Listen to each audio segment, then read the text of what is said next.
Armugam. వీళ్ళు మచిలీపట్నం వచ్చారు. After that they moved to Pulicat. From Pulicat, what happened in the sense they went to Armugam. This Armugam that is located there in Nellore region. Armugam. So then during this time Madras ruler, his name was Damerla Venkatadri Naidu. Damerla Venkatadri Naidu. This Damerla Venkatadri Naidu, his name Damerla Venkatadri Naidu. He was searching for especially few people who are going to manufacture goods and services. ఎవరైనా వర్తక వ్యాపారులు మంచిగా తయారు చేసే వాళ్ళు ఉంటే మద్రాసు రాష్ట్రంలో వాళ్ళని పెట్టవచ్చు, బాగా అంటే వస్తూత్పత్తి చేయొచ్చు అని భావించిన వాడు ఎవరంటే Damerla Venkatadri Naidu. He came to know something about this British. Immediately he came to Armugam. Madras నుంచి ఆర్ముగం వచ్చాడు. నెల్లూరు బార్డర్, అది మద్రాస్ అనేది బార్డర్ కాబట్టి, తమిళనాడు బార్డర్ కాబట్టి నెల్లూరుకు ఆర్ముగం వచ్చాడు Damerla Venkatadri Naidu. And he met the British. He invited them to Madras. అతను ఏం చేశాడు, మీరు మద్రాసు రండి, I am going to provide you permission. At the same time you can get it this Madras for lease.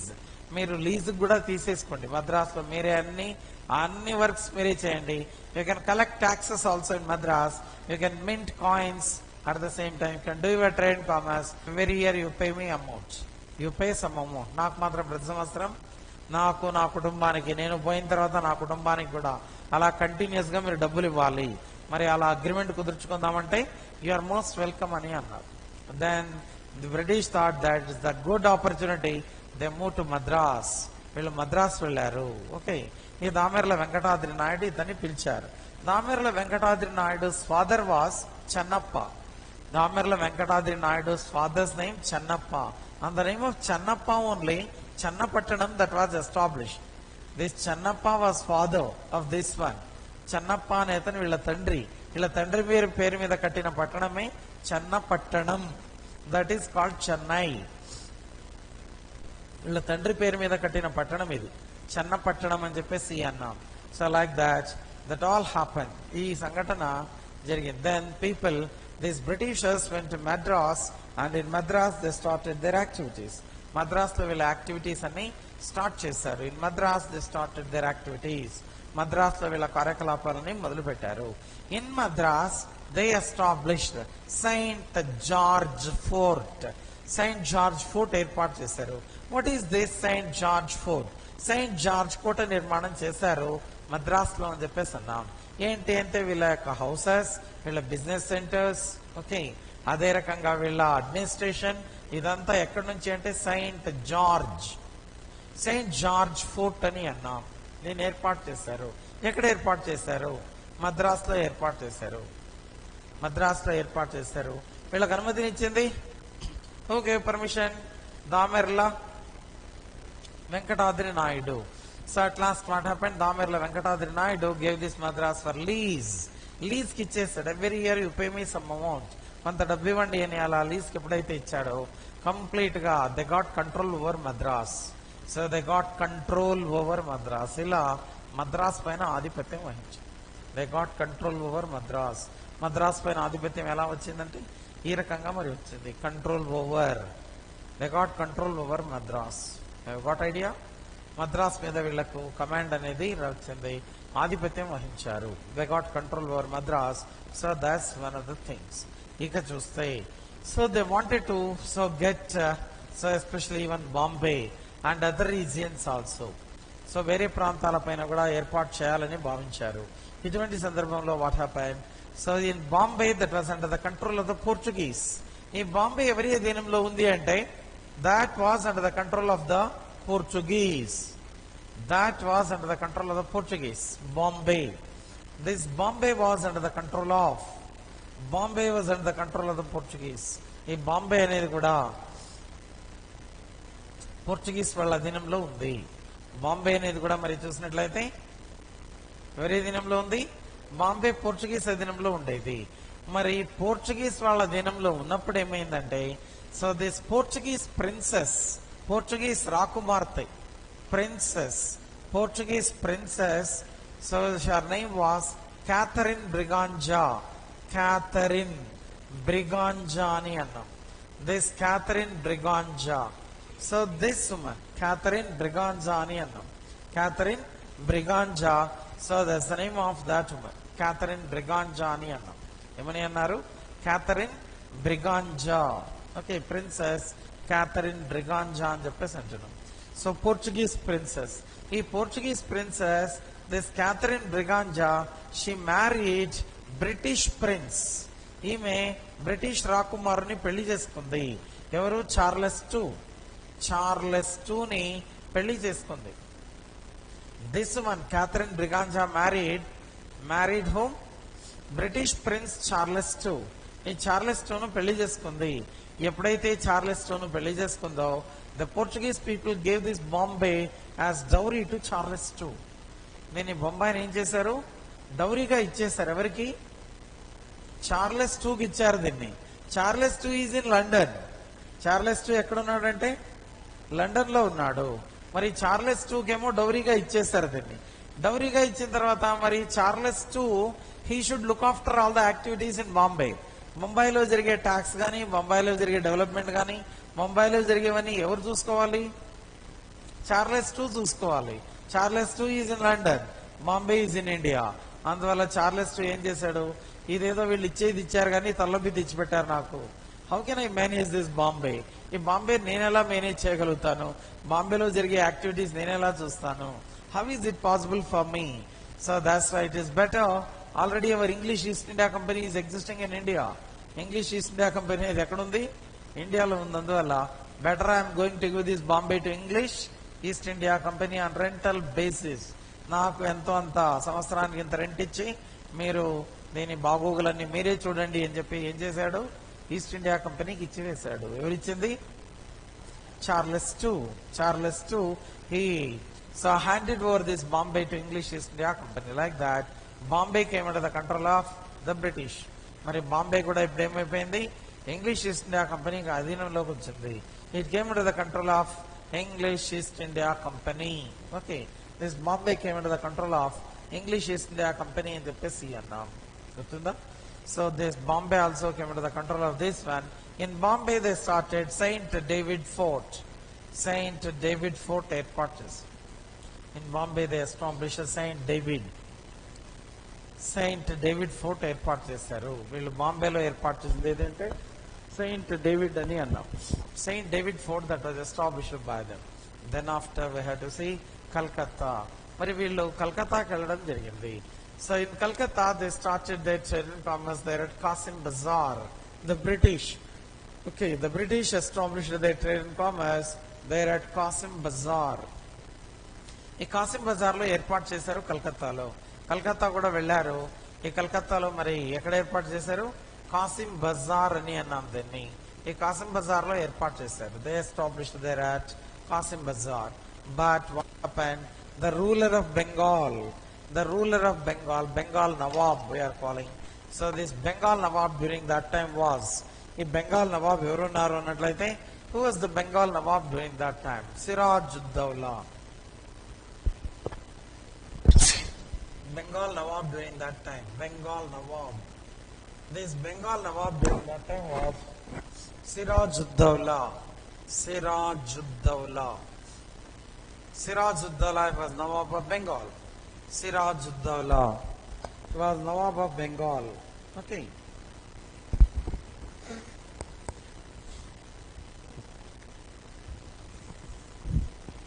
Siraj-ud-Dawla, he was Nawab of Bengal during that time. This Siraj-ud-Dawla, he thought that Bengal Nawab Siraj-ud-Dawla, he thought that the British entered Qasim Bazar, Calcutta. ఈ కలకత్తాలోకి enter అయిపోయారని అని భావించాడు. కలకత్తా ఎలా ఏర్పడిందో wall. Okay, Calcutta అనేది మరి చూసినట్లయితే how this Calcutta came into force. One is Govindpur, one is Sutanuti, one is Kolkata. ఈ మూడు కలిసి ఏర్పడిందే ఈ కలకత్తా అనేది. ఈ మూడు గ్రామాలు. సో దిస్ పక్క గ్రామాలు ఇవన్నీ ఒకదానికొకటి కలిసిపోయాయి. ఒకదానికొకటి కలిసి పెద్దగా మారింది. కలకత్తా క్యాపిటల్ అయింది. Calcutta became capital. Like that only this came into force. మరి ఇప్పుడు కలకత్తాను సో మొఘల్ చక్రవర్తులు వీక్ రూలర్స్ వచ్చిన తర్వాత and after Aurangzeb weak rulers came in Mughals then at this moment they declared independence in Bengal. Sirajuddaulah was the ruler at this moment. Okay, he was the grandson of Alivardi Khan.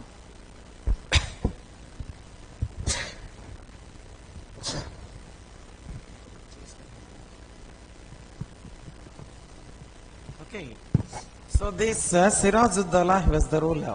Sirajuddaulah we are calling.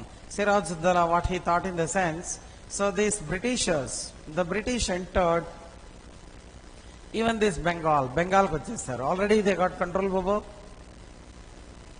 Madras, బాంబేను control చేశారు. ఇంకా కలకత్తాకు వచ్చారు. ఖచ్చితంగా కలకత్తాను కూడా ఆక్రమిస్తారని భావించిన వాడు సిరాజుద్దౌలా. ఈ సిరాజుద్దౌలా ఆలోచన చేశాడు. Sirajuddaulah was Nawab of Bengal. బెంగాల్ నవాబ్గా ఉన్నది Sirajuddaulah. That's why Sirajuddaulah he thought that definitely these people, they are going to occupy even Calcutta also. Then I will be on the roads. If these people occupy Calcutta, I am the Nawab here, but if they people enter, definitely I have to quit. నేను వదిలేయాల్సి వస్తుంది. నా పదవి కానీ నా గౌరవ మర్యాదలు ఇవన్నీ ఏమీ లేకుండా పోతాయి. అందువల్ల anyhow I have to protect Calcutta. కలకత్తాని ఎలాగైనా రక్షణ చేసుకోవాలి, నా దగ్గరే పెట్టుకోవాలి అని భావించిన వాడు this Sirajuddaulah. That's why he wanted to create fear in the minds of the British. ఎలాగైనా వీళ్ళని భయపెట్టాలని చెప్పేసి in the year 1756 he became cause for Calcutta Black whole tragedy. Calcutta Black whole tragedy. ఈ కల్కత్తా బ్లాక్ హోల్ ట్రాజడీకి నాంది పలికాడు. ఓకే, సో ఈ వీళ్ళని భయపెట్టాలి ఎలాగైనా అని. ఈ నవాబు మంచివాడు కాదు, ఈ నవాబుతో పెట్టుకుంటే ప్రాణాలు పోతాయి, అందువల్ల మనం బెంగాల్ను వదిలి వెళ్ళడమే సేఫ్ అని అనుకోవాలని చెప్పేసి ఈ became cause of Calcutta black whole tragedy. ఏంటి కలకత్తా బ్లాక్ హోల్ ట్రాజడీ అంటే 146 merchants including women children. Merchants, ఇందులో ఉమెన్ ఉన్నారు అండ్ చిల్డ్రన్ కూడా ఉన్నారు, including women and children. Total number is 146. Total number is 146. So these 146 members, they were captured by the soldiers of Sirajuddaulah. Soldiers, ఇతని యొక్క soldiers వచ్చి 146 members బంధించి తీసుకెళ్లి మరి ఏం చేశారు, ఒక చిన్న చీకటి గదిలో బంధించారు. అందుకే దీన్ని కలకత్తా చీకటి గది ఉదంతము అని అన్నారు. ఏమని పేరు దీనికి? కలకత్తా చీకటి గది ఉదంతము అని అన్నారు దీన్ని. ఈ కలకత్తా చీకటి గది ఉదంతంలో ఇంతమందిని వేశారు. ఒక చిన్న గది, no ventilation, no water, no food, ఏం లేదు, కూర్చోవడానికి ప్లేస్ కూడా లేదు. ఓకే, అంత తోసిపడేశారు లోపలికి. నిలబడే ఉన్నారంతా, చెయ్యి పైకెత్తాలన్నా కూడా ప్లేస్ లేదు, అట్లయిపోయింది. ఒకరిపైన ఒకరు పడిపోయారు చివరికి. ఓకే, సఫోకేషన్ ఏర్పడింది. సో దే థాట్ దాట్ మధ్యాహ్నం ఎప్పుడో తీసుకెళ్లి ఇచ్చేస్తే in the evening hours they thought that they may open in the evening. ఊరికే అట్లా బంధించి భయపెట్టాలనుకున్నారేమో, బహుశా ఈవినింగ్ అన్నా ఓపెన్ చేస్తారనుకుంటే ఈవినింగ్ ఓపెన్ చేయలేదు. Through out night also it was not open. రాత్రి అంతా ఓపెన్ చేయలేదు. ఆ సఫకేషన్, వాటర్ లేదు, ఫుడ్ లేదు, గాలి లేదు బేసిక్ గా. అందువల్ల out of this 146 people 123 people lost their lives. Okay, how many lost their lives? 123 people lost their lives. Only 23 persons were alive. Only how many persons? 23 persons were alive. 23 మంది మాత్రమే బతికున్నట్లుగా తెలుస్తుంది. How many persons were alive? Only 23 persons were alive. 23 మంది మాత్రమే బతికున్నట్లుగా తెలుస్తుంది. మరి 23 మందిలో ఈ 22 మంది మాట్లాడే పరిస్థితి లేదు. One of the person was Halwell. ఈ హాల్వెల్ అనే అతను మాట్లాడగలిగి ఉన్నాడు. He was in a position to speak something. Immediately he went and approached the British and said each and everything what happened. How these 146 people, they were all captured. ఈ 146 members ఏ రకంగా బంధించారు, అదే రకంగా ఎలా suffocation కు గురి అయ్యారు, ఈ అన్ని అంశాలన్నీ కూడా సో మరి పేర్కొన్నట్లుగా తెలుస్తుంది. All the things said. Okay, ఇవన్నీ చెప్పిన వాడు ఎవరంటే హాల్వెల్ అని అన్నాం. సో దాన్ని ఇంతమంది మరణించారు. 123 people, originally they are merchants, came to India on contract basis, on salary basis only. Salary base మీద వచ్చిన వాళ్ళు. ఇంగ్లీష్ ఈస్ట్ ఇండియా కంపెనీ వీళ్ళదా అంటే కాదు. To work in English East India company they come on contract basis, yearly ఇంత salary ఇంత package ఉంది అని వచ్చిన వాళ్ళు చాలా మంది అందులో. మరి ఇటువంటి సందర్భంలో unnecessary they lost lives and who is responsible? English East India Company is responsible for their death. Okay, ఏదైనా మరణిస్తే ఎవరు రెస్పాన్సిబుల్ అంటే వాళ్ళే రెస్పాన్సిబుల్ అవుతారు. ఓకే, దే ఆర్ రెస్పాన్సిబుల్ అంటాం, గుర్తుందా? So like that responsible. మరి ఇంగ్లీష్ అంటే who ever may be the owner are who ever May running that, he becomes responsible. Suppose మనం బైక్ ఇస్తాం ఎవరికో, సో ఎవరో అబ్బాయి సార్ బైక్ ఇవ్వండి సార్ ఇట్లా పోయొస్తాం అంటాడు, లేదా ఎవరో వ్యక్తి అడుగుతాడు. ఓకే, లేదా కారు ఇవ్వండి అని అడుగుతారు, ఇస్తాం సరేలే అని చెప్పేసి ఇచ్చేస్తాం. పోయి ఎవరికి గుద్ది పడేసాడు అనుకో, ఏదో సంథింగ్ అయింది యాక్సిడెంట్, హూ ఈజ్ రెస్పాన్సిబుల్? ఆ పిల్లోడు ఎక్కడో పోతాడు, who is the owner of the bike చూస్తా అన్నట్టు రమ్మంటారు. Okay, then all the losses everything should be borne by the owner. ఎవరైతే ఓనర్ ఉన్నాడో వాడు రెస్పాన్సిబుల్, అంతేగాని ఆ పిల్లోడికి ఏం అవ్వదు, వెళ్ళిపోతాడు అంతే. ఆ పిల్లోడు హ్యాపీగా దిగేసాడ పారిపోతాడు, ఏదో సంథింగ్ అయిపోయిందిలే అని చెప్పేసి. అట్లా ఇక్కడ English East India Company began responsible to pay big loss ఇంతమంది కుటుంబాలకు. సో వీళ్ళ అగ్రిమెంట్ ప్రకారం లాక్స్ లో ఉంది, ఒకవేళ ప్రాణ నష్టం జరిగితే లక్షల్లో కట్టివ్వాలనేది ఉంది. మరి దాంతో చాలా డబ్బులు కట్టాల్సిన పరిస్థితి ఏర్పడింది. దీంతో the British thought that anyhow we have to suppress Siraj-ud-Daulah. దీనికి వెళ్ళిపోమంటే బ్యాగులు సర్దుకొని వెళ్ళిపోయేవాళ్ళం, మాకు ఇష్టం లేదు మీరు ఇక్కడ ఉండకూడదు, I'm the nawab here, what ever I do that is right, you have to leave Calcutta, మీరు కలకత్తాలో ఉండకూడదు, వెళ్ళిపోండి అంటే వెళ్ళిపోయి ఉండేవాళ్ళం. కానీ ఏం చేశాడు, ఇంతమంది మరణానికి కారకుడయ్యాడు కాబట్టి ఇతన్ని వదిలిపెట్టకూడదు, we have to suppress and we have to establish our supremacy అని అలా అనుకున్నారు బ్రిటిష్ వాళ్ళు. అందుకే దే అపాయింటెడ్ రాబర్ట్ క్లైవ్. ఎవరు నియమించారు? రాబర్ట్ క్లైవ్ ని నియామకం చేశారు. They appointed Robert Clive governor to see this matter. They appointed Robert Clive. They appointed Robert Clive to see this matter. Robert Clive ను నియామకం చేశారు. మీరు ఈ వ్యవహారం చూడండి, better you suppress that Sirajuddaulah, సిరాజుద్దౌలాను సప్రెస్ చేయండి అని చెప్పేసి ఎవరిని నియామకం చేశారు? Robert Clive was appointed. This Robert Clive match all the enemies of Sirajuddaulah. సిరాజుద్దౌలా శత్రువులందరినీ కలిశాడు. ఓకే, శత్రువులందరూ ఏమైపోతారు? మిత్రులు అవుతారు. ఈ శత్రువులందరినీ కలిశాడు. సిరాజుద్దౌలాకు ఎవరెవరైతే శత్రువులు ఉన్నారో, ఎవరితో అయితే స్నేహంగా లేడో అటువంటి వాళ్ళందరినీ కలిశాడు. So this Robert Clive, okay, he met, okay, Jagat Seth. He was the richest merchant. Jagat Seth. Amin Chand. He was also a merchant and money lender. Amin Chand. Amin Chand. Manik Chand. Manik Chand. Etc. Merchants and money lenders. Okay. వీళ్ళు support చేస్తామని అన్నారు. So they supported this Robert Clive. Robert Clive కు మేము నీకు అండగా ఉంటాం, support చేస్తామని అన్న వాళ్ళు దీస్ పీపుల్, జగత్ సేత్, అమీన్ చంద్, మానిక్ చంద్, వీళ్ళంతా సపోర్ట్ చేస్తామని అన్నారు. At this moment only Robert Clive decided to declare battle of Plassey. This is called battle of Plassey. ఆ ప్రాంతం పేరు పలాసీ. పలాసీ పేరు మీద వచ్చింది Plassey. Okay, battle of Plassey he decided to declare. So it is in the year 1757, that is June 23rd. June 23rd only this battle of Plassey that was declared. Battle of Plassey అని అన్నారు దీన్ని. ఏమని అన్నారు దీన్ని? Battle of Plassey అని అన్నారు. Plassey, గుర్తుందా? Battle of Plassey that was declared like that it was said. ఈ Battle of Plassey ని డిక్లేర్ చేసినట్లుగా Battle of Plassey that was declared, గుర్తుందా? సో ప్లాసీ అని అన్నాం. ఈ బ్యాటిల్ ఆఫ్ ప్లాసీలో మరి చూస్తే దే వాంట్ టు సప్రెస్. ఎవరిని సప్రెస్ చేయాలని అనుకున్నారు? They wanted to suppress Siraj-ud-Daulah. Bengal Nawab ఎవరు? సిరాజుద్దౌలాను సప్రెస్ చేయాలని భావించారు. They decided to suppress. So this Bengal Nawab Siraj-ud-Daulah అని చెప్పేసి అని అన్నాం. Okay, they decided to suppress Bengal Nawab Siraj-ud-Daulah ఎలాగైనా. మరి అట్లా వాట్ హ్యాపెండ్? సో ఈ సిరాజుద్దౌలాస్ కమాండర్ ను కూడా కలిశాడు.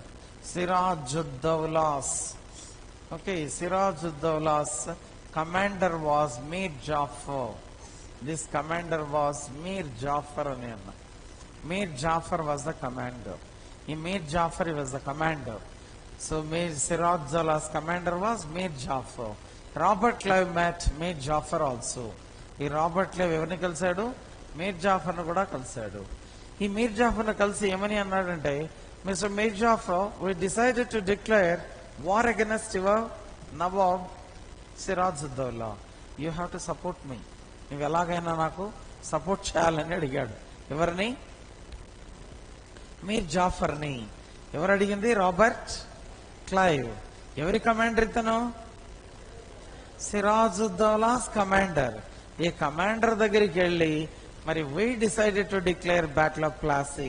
ఈ ప్లాసీ యుద్ధంలో నువ్వు ఎలాగైనా సరే బ్రిటిష్ కు సహాయం చేయాల్సిందే అన్నాడు. So Mir Jafar he became very angry. ఏమన్నా మైండ్ ఉండి మాట్లాడుతున్నావా నువ్వు? లేదా, ఐ ఆమ్ ద కమాండర్. నేనెవరు? కమాండర్. ఇక్కడ all the responsibilities are on my shoulders. So complete responsibility of this army that is on my shoulders. I am the chief commander of this Siraj-ud-Dawla. How dare you to come here and speaking all these words? నీకు ఎంత ధైర్యం ఉంటే ఇవన్నీ మాట్లాడగలుగుతున్నావు? Please immediately you leave. ఇక్కడ నుంచి తొందరగా వెళ్ళిపోతే మంచిది. ఎందుకంటే if it goes to the notice of Sirajuddaulah, నువ్వు వచ్చి నన్ను కలిసావని తెలిసిందనుకో, ఎవరికి?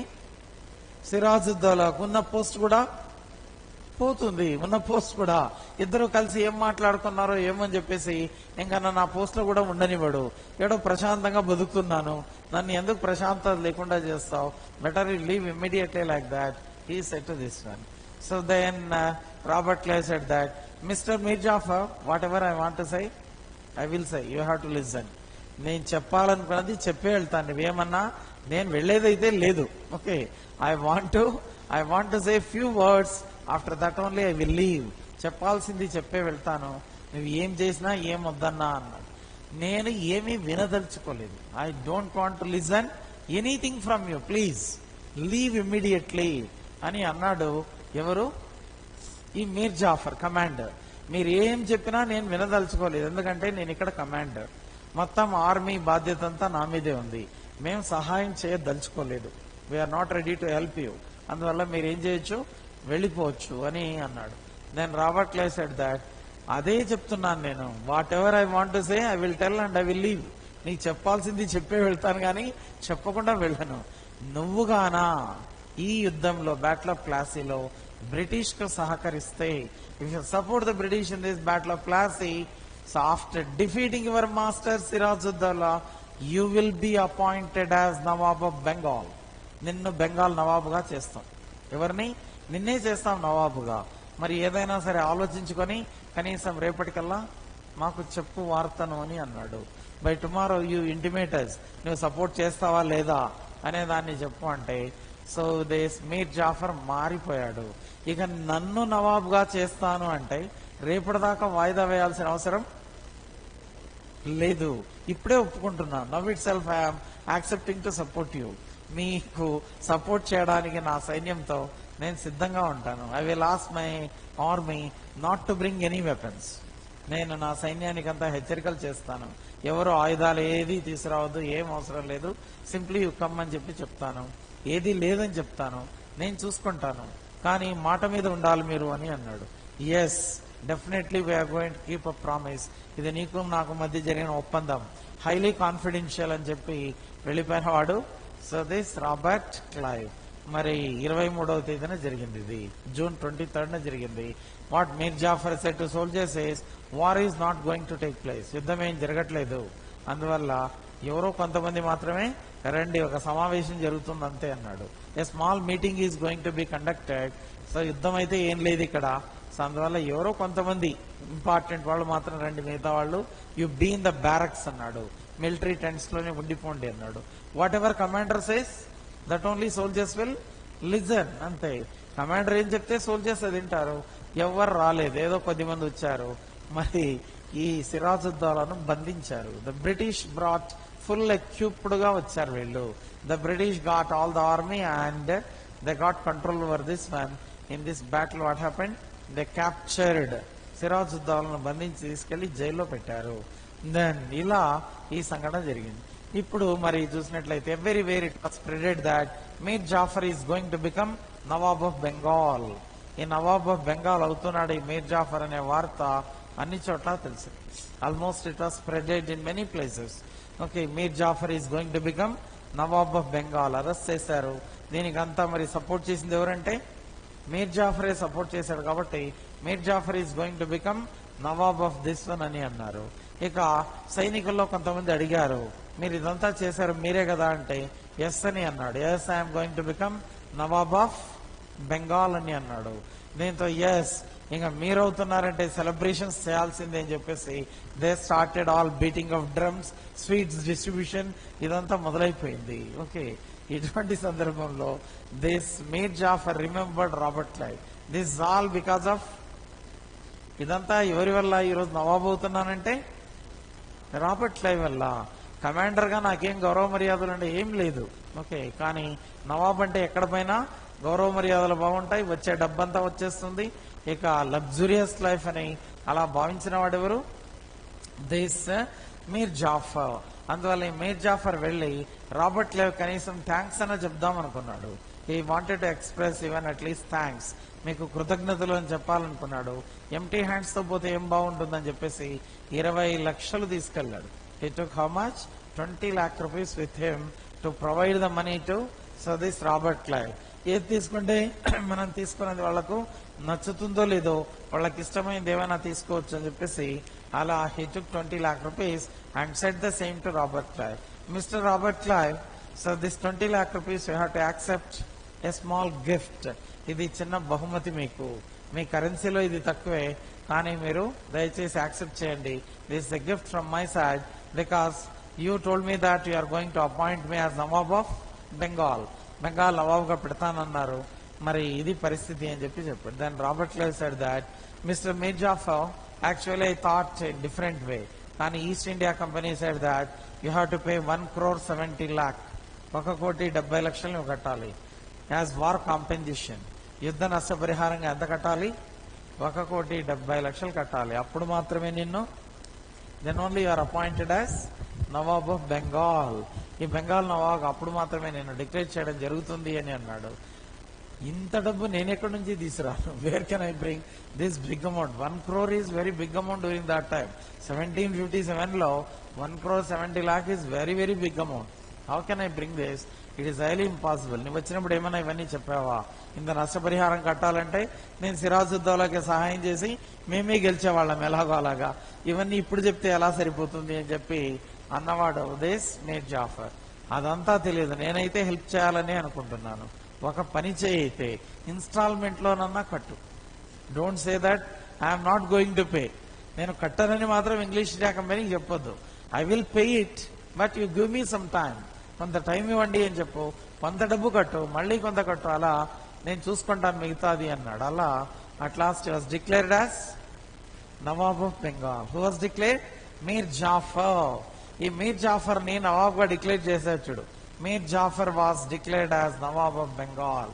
మరి ఇప్పుడు సిరాజుద్దౌలా ఏం చేశాడు? He was jailed. Okay, he was jailed, జైల్లో పెట్టారు.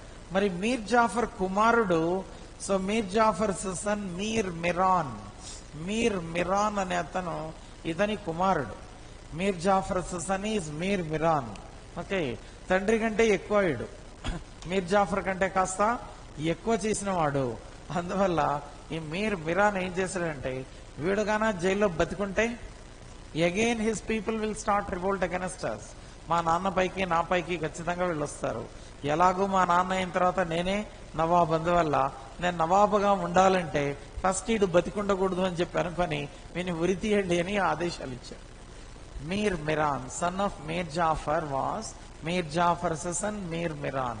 He gave orders for hanging, to hang this Sirajuddaulah. సిరాజుద్దౌలాను ఉరి తీయండి అని ఆజ్ఞ ఇచ్చిన వాడు ఎవరంటే మీర్ మిరాన్. ఇక కొడుకిచ్చిన దాన్ని తండ్రి ఎలా వద్దంటాడు? కొడుకిచ్చిన దాన్ని తండ్రి వద్దనేది లేదు. అలా అతన్ని ఉరి తీశారు. అలా Sirajuddaulah's life that was ended. ఇప్పుడు మరి Mir Jafar became nawab of Bengal. Mir Jafar started observing all the activities. Every day these fellows, they are extracting things. చాలా ఎక్కువగానే రా మెటీరియల్స్ ఏమైతే ఉన్నాయో వనరులన్నీ తీసుకెళ్తున్నారు. They are exporting them to Britain or some other country. ఏదో దేశానికి ఎగుమతి చేస్తున్నారు. మనకేం మిగులుతుంది లాస్ట్ ఇది ఇలా కొనసాగితే? Definitely we are going in loss. వీళ్ళు వచ్చిందే మనల్ని దెబ్బతీయడానికి. It is just for economic exploitation. ఆర్థిక దోపిడీ చేయడానికే వచ్చారని భావించిన వాడు Mir Jafar. So they came to Calcutta so for economic exploitation. వీళ్ళు వచ్చింది ఎకనామిక్ ఎక్స్ప్లాయిటేషన్ అని భావించిన వాడు Mir Jafar. So he question the British. మీరు ఇలా చేస్తే మనకేం మిగులుతుంది? మనకున్నటువంటివన్నీ మీరే చేస్తున్నారు, అదే రకంగా వనరులన్నీ మీరే తీసుకుంటున్నారు. తీసుకోవడమే కాకుండా ఇతర దేశాలకు కూడా ఎగుమతులు చేస్తున్నారు. ఇది ఇలా కొనసాగితే చాలా కష్టమవుతుంది అని అలా మాట్లాడాడు. దీంతో the differences arose between this Mir Jafar and the British. ఈ బ్రిటిష్ కు మీర్ జాఫర్ కు మధ్య డిఫరెన్సెస్ వచ్చాయి. In 1761 he was removed. 1761లో ఇతన్ని రిమూవ్ చేశారు. They removed this one in 1761. 1761లో ఇతను ఏం చేశారు? రిమూవ్ చేశారు. They removed this one in the year 1761 and Mir Qasim was appointed. Mir Qasim. This Mir Qasim was appointed as Nawab of Bengal. As Nawab of Bengal. As Nawab of Bengal. Bengal Nawabga మరి మీర్ ఖాసిం ను నియామకం చేశారు. Mir Qasim till appointment he did not say anything. వీడు నియమించేంత వరకు పెద్దగా వ్యతిరేకంగా ఏది మాట్లాడలేదు. బ్రిటిష్ కు వ్యతిరేకంగా ఏది మాట్లాడలేదు ఈ Mir Qasim. He did not speak anything to against the British. After appointment this Mir Qasim said that so I am the nawab here, not you people. ఇక్కడ నవాబ్ ఎవరు? నేను ఇక్కడ, నేను చెప్పింది జరగాలి, మీరు చెప్పింది కాదు ఇక్కడ జరగాల్సింది అన్నాడు. Then started enriching army. సైన్యాన్ని పెద్ద ఎత్తున ఏర్పాటు చేసుకోవడం మొదలు పెట్టాడు. అబ్బో వీడు హెడ్ఏక్ అయిపోతున్నాడు మాకని భావించిన వాళ్ళు the British. Okay, within 2 years in the year 1763 he was removed. 1763లో ఇతన్ని తొలగించి మళ్ళీ మీర్ జాఫర్ నే పెట్టారు. వీడికంటే ఈడే మేలని. ఓకే, మళ్ళీ Mir Jafar was appointed as nawab. గుర్తుందా? ఈ మీర్ ఖాసిం ను తొలగించేశారు. Mir Qasim is very cruel and this Mir Qasim what happened, he took the help of Mughal emperor at the same time. So Ayodhya Nawab, this Mir Qasim took the help of Mughal emperor.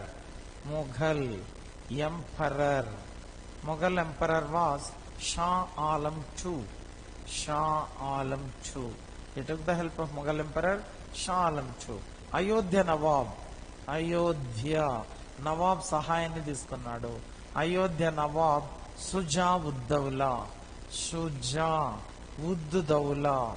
Suja ud Daula సహాయాన్ని కూడా తీసుకున్నాడు.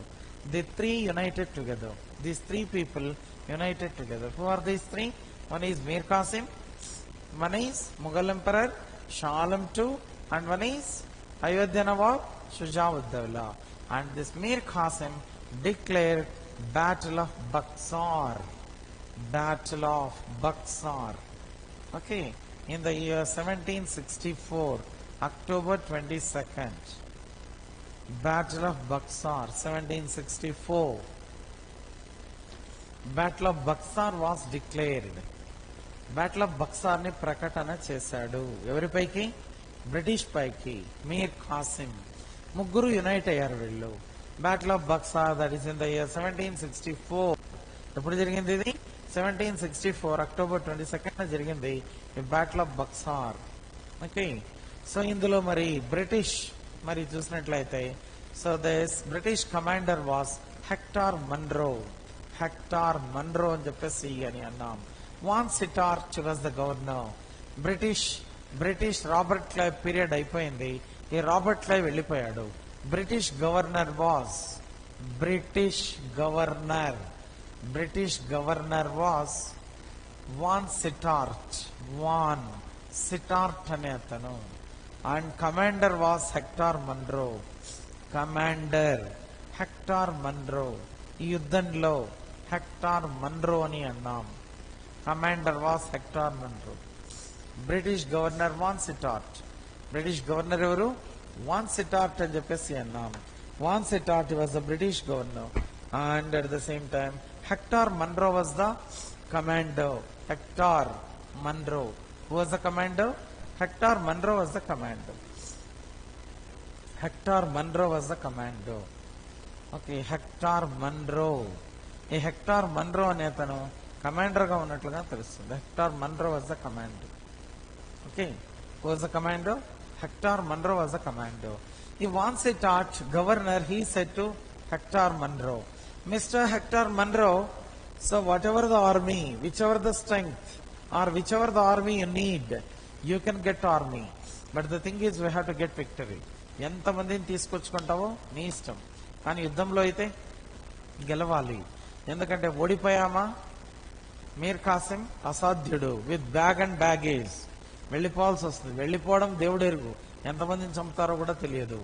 Okay, అందువల్ల నువ్వు ఏం చేస్తావో తెలియదు, కానీ we have to get victory అని చెప్పి హెక్టార్ మన్రోకి చెప్పడం జరిగింది. Vansittart. దీంతో ఈ commander Hector Munro wisely he brought sophisticated weapons, at the same time big army, చాలా పెద్ద సైన్యాన్ని తీసుకొచ్చాడు.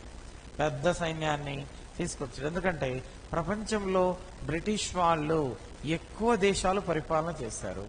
ఎన్ని దేశాలు వీళ్ళు పరిపాలన చేసిందంటే 54 కంట్రీస్. ప్రపంచంలో వీళ్ళు పరిపాలన చేసిన దేశాలు ఎన్ని అంటే 54.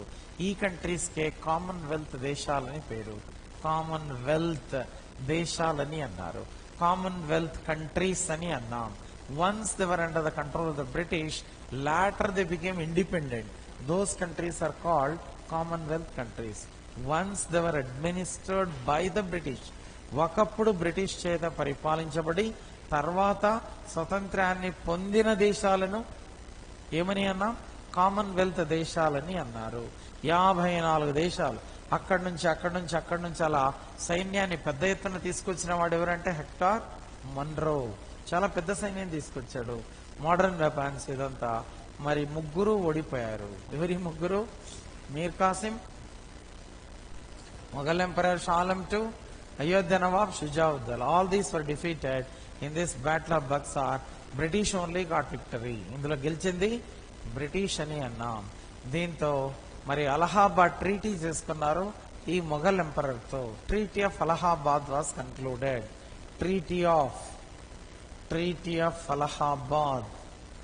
Treaty of Allahabad was concluded in the year 1765. 1765. In the year 1765. 1765లో ట్రీటీ ఆఫ్ అలహాబాద్ చేశారు. 64లో దిస్ బ్యాటిల్ ఆఫ్ బక్సార్. 65లో మరి అలహాబాద్ సంధి. దీని ప్రకారం మొఘల్ ఎంపరర్ కు పెన్షన్ ఇస్తామని అంగీకరించారు. పెన్షన్ ఇవ్వడానికి ఒప్పుకున్నారు. మీకు ఏ అధికారం లేదు, మేమే అన్ని చూస్తాం. A to Z we are going to look after. You should just have to be there. Every month we are going to get pension. British వారు మీకు పెన్షన్ ఇవ్వడం జరుగుతుంది, మీ అధికారాలకు ఏమీ లేదు అని చెప్పేసి అలా మరి పేరుకు మాత్రమే మీరు మొఘల్ చక్రవర్తి, సర్వాధికారాలు మేమే చూస్తామని అన్నారు. Like that. సో ఇతడేమో పారిపోయాడు. Mir Qasim fled away. ఇక అయోధ్య నవాబ్తో 50 లక్షలు వసూలు చేశారు. Again to sit on the throne of this Ayodhya he paid 50 lakh. పొరపాటు అయింది మీ పైకి రావడం, ఈ 50 లక్షలు మీరు తీసుకోండి అని చెప్పేసి అలా 50 లక్షల రూపాయలు ఇచ్చాడు. ఎవరు? దిస్ అయోధ్య నవాబ్ షుజావుద్దౌలా. ఇలా మరి this battle of Buxar gave confidence to the British to establish their power and supremacy in India. The British passed. Okay, so this regulating act in the year 1773. 1773లో రెగ్యులేటింగ్ చట్టం చేశారు. ఈ చట్టం ప్రకారం భారత పాలన మొదలుపెట్టారు, భారతదేశాన్ని పరిపాలన చేయడం మొదలుపెట్టారు. In 1773 they passed regulating act. Regulating act was passed. Regulating act was passed. Regulating act that was passed. Regulating act was passed and they appointed governor generals. They appointed governor generals. మరి ఎవరిని నియామకం చేశారు? Governor generals ని నియామకం చేశారు. They appointed governor generals. ఈ governor generals నియామకం చేశారు. First one is lord Warren Hastings. Lord Warren Hastings అని అన్నాం. Lord Warren Hastings, he was the first governor general. Who was the first governor general?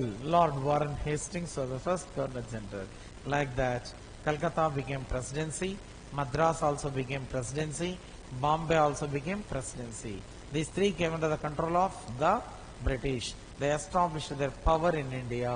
వాళ్ళ అధికార స్థాపన చేశారు. They established their supremacy and power in India. ఈ రకంగా అధికార స్థాపన చేశారు. బ్రిటిష్ వారి అధికార స్థాపన ఏ రకంగా జరిగిందో రాయండి అని అంటాడు. బ్రిటిష్ వారి అధికార స్థాపన అంటే మద్రాస్కు రావడం జరిగింది. ఫస్ట్ వీళ్ళు మద్రాస్ లో సెయింట్ జార్జ్ ఫోర్ట్ ఏర్పాటు చేశారు. Madras was taken for lease. Madras ను లీజ్ కు తీసుకున్నారు. చివరికి మద్రాస్ పైన ఆధిపత్యాన్ని ఏర్పాటు చేశారు. మద్రాస్ లో వీరు కట్టిన కోట సెయింట్ జార్జ్. తర్వాత బాంబేలో ప్రవేశించారు. In Bombay they establish Saint David fort that was taken in Bombay and they controlled Bombay. After that only they went to Calcutta. కల్కత్తాకి వెళ్లారు. కల్కత్తాలో మరి ఈ సంఘటనలన్నీ జరిగాయి. ఇటువంటి సందర్భంలో battle of Plassey, battle of Buxar, ఈ రెండు యుద్ధాలు జరిగినట్లుగా తెలుస్తుంది. ఓకే, ఈ యుద్ధాలలో గెలిచి మరి బ్రిటిష్ అధికార స్థాపన చేశారు. The British establish their supremacy in India. So ఈ బక్సార్ యుద్ధంతో వీళ్ళ గట్టి నమ్మకం ఏర్పడింది. ముగ్గురు కూటమిగా వచ్చారు. మొఘల్ చక్రవర్తి పెద్ద సైన్యం ఉంది మొఘల్ చక్రవర్తికి. అయోధ్య నవాబు కూడా ఉంది. ఈ మీర్ కాసిం కూడా ఏర్పాటు చేసుకున్నాడు. మరి మొఘల్ చక్రవర్తి భారత చక్రవర్తిగా ఉన్నాడు. చాలా ప్రాంతాలు ఇతని అధీనంలో. ఇంత పెద్ద సైన్యాన్ని మనం ఓడించామంటే భారతదేశంలో ఒక్కరొక్కరే ఎవరు వచ్చినా it is easy to defeat them. ఇప్పుడు ముగ్గురు కూటమి వచ్చారు, ముగ్గురు కలిసి వచ్చారు. కలిసి వచ్చిన ముగ్గురు సైన్యాన్నే ఓడించేశాం. ఒక్కొక్కరు ఎవరైనా ఒకవేళ వస్తే రేపొద్దున it is easy to get victory. ఖచ్చితంగా మనం విజయం సాధిస్తాం. అందువల్ల మనం భారతదేశాన్ని పరిపాలన చేయాలనే ఆలోచన కలిగి రెగ్యులేటింగ్ యాక్ట్ పాస్ చేశారు. They passed this regulating act in which year 1773. 4 council members and 1 governor. ఒక గవర్నరు, 4 కౌన్సిల్ సభ్యులు అపాయింట్ చేశారు. 4 council members and 1 governor general was appointed. మరి గవర్నర్ జనరల్ ఎవరు? Lord Warren Hasting. అప్పటి నుంచి అప్పటిదాకా వీళ్ళని ఏమంటాం? గవర్నర్ జనరల్స్ అంటాం. 1773 to 1857 they are called governor generals. వీళ్ళని ఏమని అంటున్నామంటే గవర్నర్ జనరల్స్ అని అన్నాం. 1773 to 1857 up to 1857 revolt. So 1773 to 1857 they are called governor generals. They are called governor generals. ఏమని అన్నామంటే వీళ్ళని గవర్నర్ జనరల్స్ అని అన్నాం. They are called governor generals. And 1857 లో sepoys mutiny అయిపోయింది. సిపాయిస్ మ్యూటినీ ఎప్పుడు? 1857 లో సిపాయిస్ మ్యూటినీ అన్నాం. ఈ సిపాయిస్ మ్యూటినీ అయిపోయింది. సిపాయిస్ మ్యూటినీ అయిపోయిన తర్వాత 1858 to 1947 they are called viceroys. వీళ్ళని ఏమని అన్నామంటే వైస్రాయ్స్ అని అన్నాం.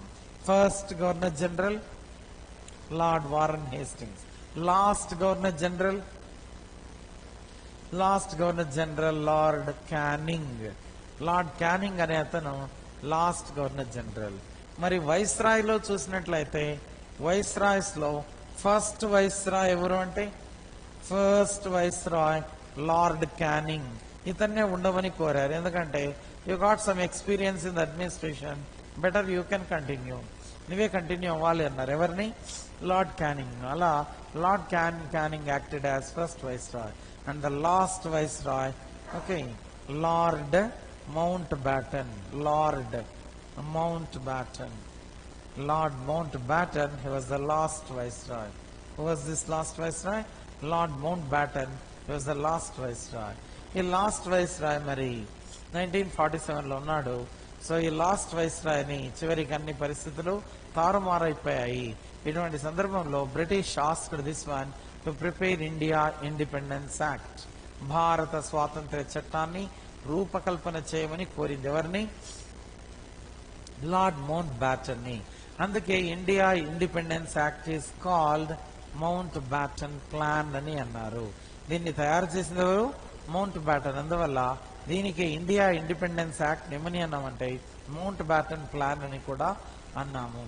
ఇతను మరి ప్లాన్ తయారు చేశాడు. What plan? So 1940 onwards the Muslim community people demanded separate country. 1940 దాకా లేదు, ప్రత్యేక రాజ్యం కావాలనేది లేదు వాళ్లకు. ఎవరికి? ముస్లింలకు లేదు. Mohammad Ali Jinnah, okay, Shaukat Ali, Rahmat Ali, all these did not demand any separate Pakistan. Muhammad Ali Jinnah, first he said what in the sense, first I am Indian, after that only I am Muslim. మొదట నేను భారతీయుడిని, తర్వాత నేను ముస్లింలే అన్నవాడు. సో మహమ్మద్ అలీ జిన్నా 1940కి ఏమని మాట మార్చాడు? Yes, even if we live in India for 1000 years, 1000 సంవత్సరాలు భారతదేశంలో ఉన్నప్పటికీ మా ఆచారాలు సంప్రదాయాలు మారవందువల్ల మాకు ప్రత్యేక రాజ్యం కావాల్సిందే అన్నాడు. They gave representation to Lord Linlithgow. Lord లిన్లిత్గోకు రిప్రజెంటేషన్ ఇచ్చారు. సో అలా మొదలైంది వీళ్ళ యొక్క ఆలోచన. ఎందుకంటే ప్రధానమంత్రి రేస్లో ఉన్న వాళ్ళు వీళ్ళు ముగ్గురు. One is Jawaharlal Nehru, one is Sardar Vallabhbhai Patel, one is Mohammad Ali Jinnah. These 3 candidates, they are there in prime minister race. Prime minister race లో ఉన్న వాళ్ళు వీళ్ళు ముగ్గురు. మొదట ఇతనికి ఆదరణ బాగానే ఉంది. Mohammad Ali Jinnah got good rapport, even in round table conferences వరకు బాగానే ఉంది. So Mohammad Ali Jinnah is going to play important role అని చెప్పేసి ఉంది. Okay, Jawaharlal Nehru always use to be with Gandhi, ఇక సర్దార్ పటేల్ ఆల్సో. మరి ఈ ముగ్గురు రేస్ లో ఉన్నారు. రాను రాను ఏమైపోయిందంటే మహమ్మద్ అలీ జిన్నా ప్రాధాన్యత తగ్గిపోయింది పూర్తిగా. ఎప్పుడైతే తగ్గిపోయిందో then Jinnah thought that whether this fellow Jawaharlal Nehru is going to become prime minister or Patel is going to become prime minister, not I. So there is నేనైతే కావట్లేదు, so there is not me, so నేనైతే కావట్లేదు. అందువల్ల నేను కూడా కావాలంటే ఏం చేయాలి? ప్రత్యేక రాజ్యమే తీసేసుకోవాలి. నా రాజ్యంలో నాకంటే గొప్పవాడు ఎవరున్నారు?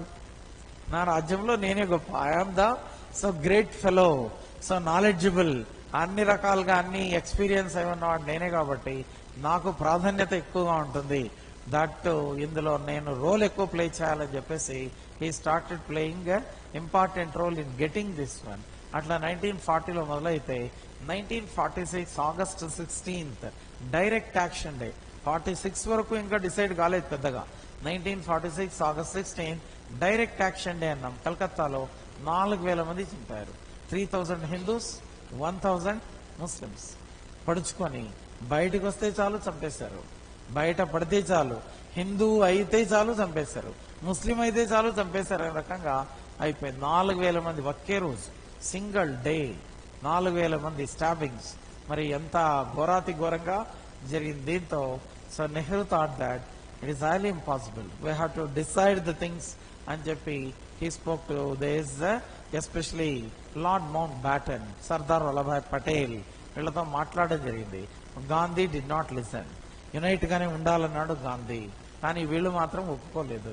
Sardar Vallabhbhai Patel and Nehru so set this mount baton also set that ఒకవేళ ఇప్పుడు కలిసి ఉండాలి అని బలవంతంగా మిమ్మల్ని కూర్చోబెట్టిన, బలవంతంగా yes we can spoke to this Jinnah and others, we can solve the problem, but again after 5 years or 10 years once again problem will arise because they lit fire.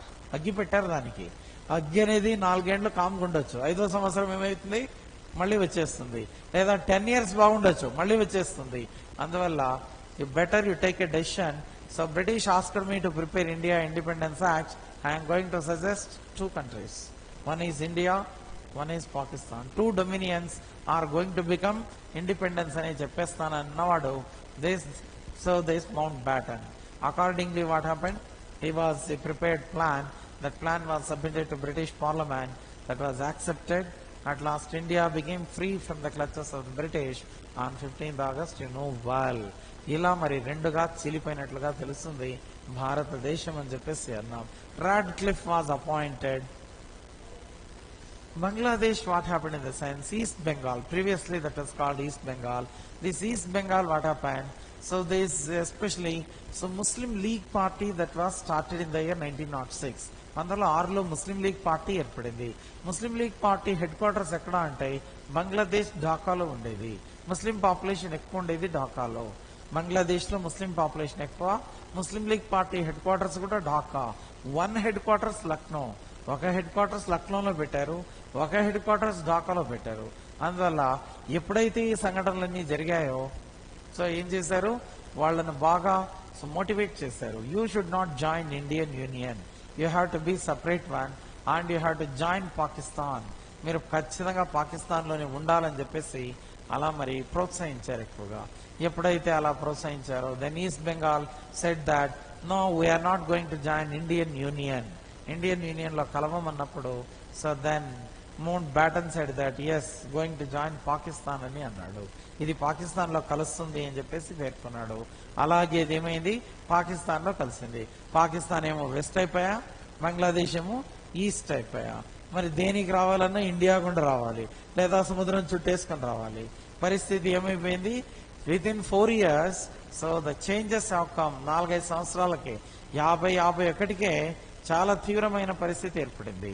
కానీ పాకిస్తాన్ ఏం చేసింది, బంగ్లాదేశ్ లో సప్రెస్ చేసింది అన్ని విధానాలను. మీరేం మాట్లాడకూడదు, yes whatever we do that only you have to accept అని చేశారు. కానీ ఎన్ని రోజులని ఆపగలుగుతారు, అది ఇట్ ఈస్ నాట్ పాసిబుల్. అందువల్ల that was started and reach to high level in 1971-72. So it broke out and in this Bangladesh became independent country from the clutches of Pakistan. Pakistan స్వతంత్ర దేశంగా ఆవిర్భవించినట్లుగా తెలుస్తుంది. ఇక కాశ్మీర్ చేరలేదు ఇప్పుడు 1947లో. Immediately what happened, Raja Harikishan Singh, ఈ రాజా హరికిషన్ సింగ్ లెటర్ రాశాడు సర్దార్ వల్లభాయ్ పటేల్ కు.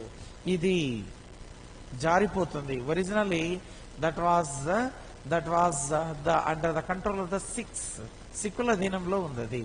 సిక్కులు అని అన్నాం. ఈ సిక్కు యుద్ధం జరిగిన తర్వాత సో 49లో సెకండ్ సిక్ వార్ అయిన తర్వాత Kashmir came under the control of the British. ఈ బ్రిటిష్ వాళ్ళు ఏం చేశారంటే కాశ్మీర్ ను గులాబ్ సింగ్ అనేవాడికి అమ్మేశారు. గులాబ్ సింగ్, ఈ గులాబ్ సింగ్ అమ్మేస్తే Gulab Singh continued activities and their family members continued all monarchical system. రాజు వాడైన తర్వాత వాని కొడుకు, వాడైన తర్వాత వాని కొడుకు, ఇలా కంటిన్యూ అయ్యారు. తర్వాత మరి వచ్చినవాడు కిరాత్ సింగ్. 1947 పీరియడ్ లో ఉన్నవాడు ఎవరంటే so this not this one, Raja Harikishan Singh. ఈ రాజా హరికిషన్ సింగ్ అనే అతను ఇక ఇది అయ్యే కథ కాదు, it is not possible to control, better you send army and get control over Kashmir అని ఉత్తరం రాశాడు. దీంతో సైన్యం వెళ్లి ఆక్రమించుకోవడం జరిగింది. కొంతమంది ఏమో పాకిస్తాన్ సపోర్ట్ చేస్తే, కొంతమంది ఇండియా సపోర్ట్ చేశారు. అలా anyhow what happened in the sense that was taken under the control of this one. దీన్ని ఐక్యరాజ్య సమితిలో పెట్టారు.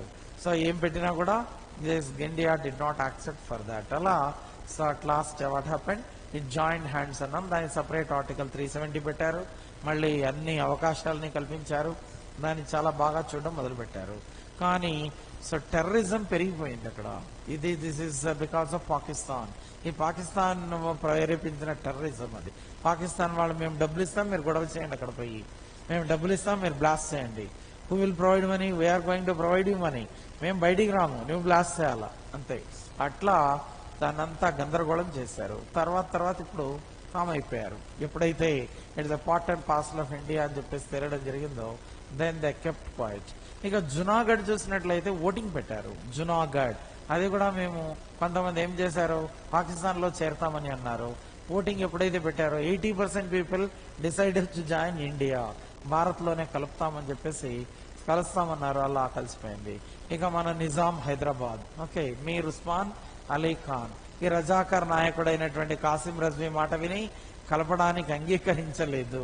చివరికి ఆపరేషన్ పోలో, ఆపరేషన్ పోలో ఎక్కడి నుంచి పెట్టారు, ఆపరేషన్ పోలో ఎప్పటి నుంచి ఎప్పటిదాకా పెట్టడం జరిగింది. Operation polo that was started in which year?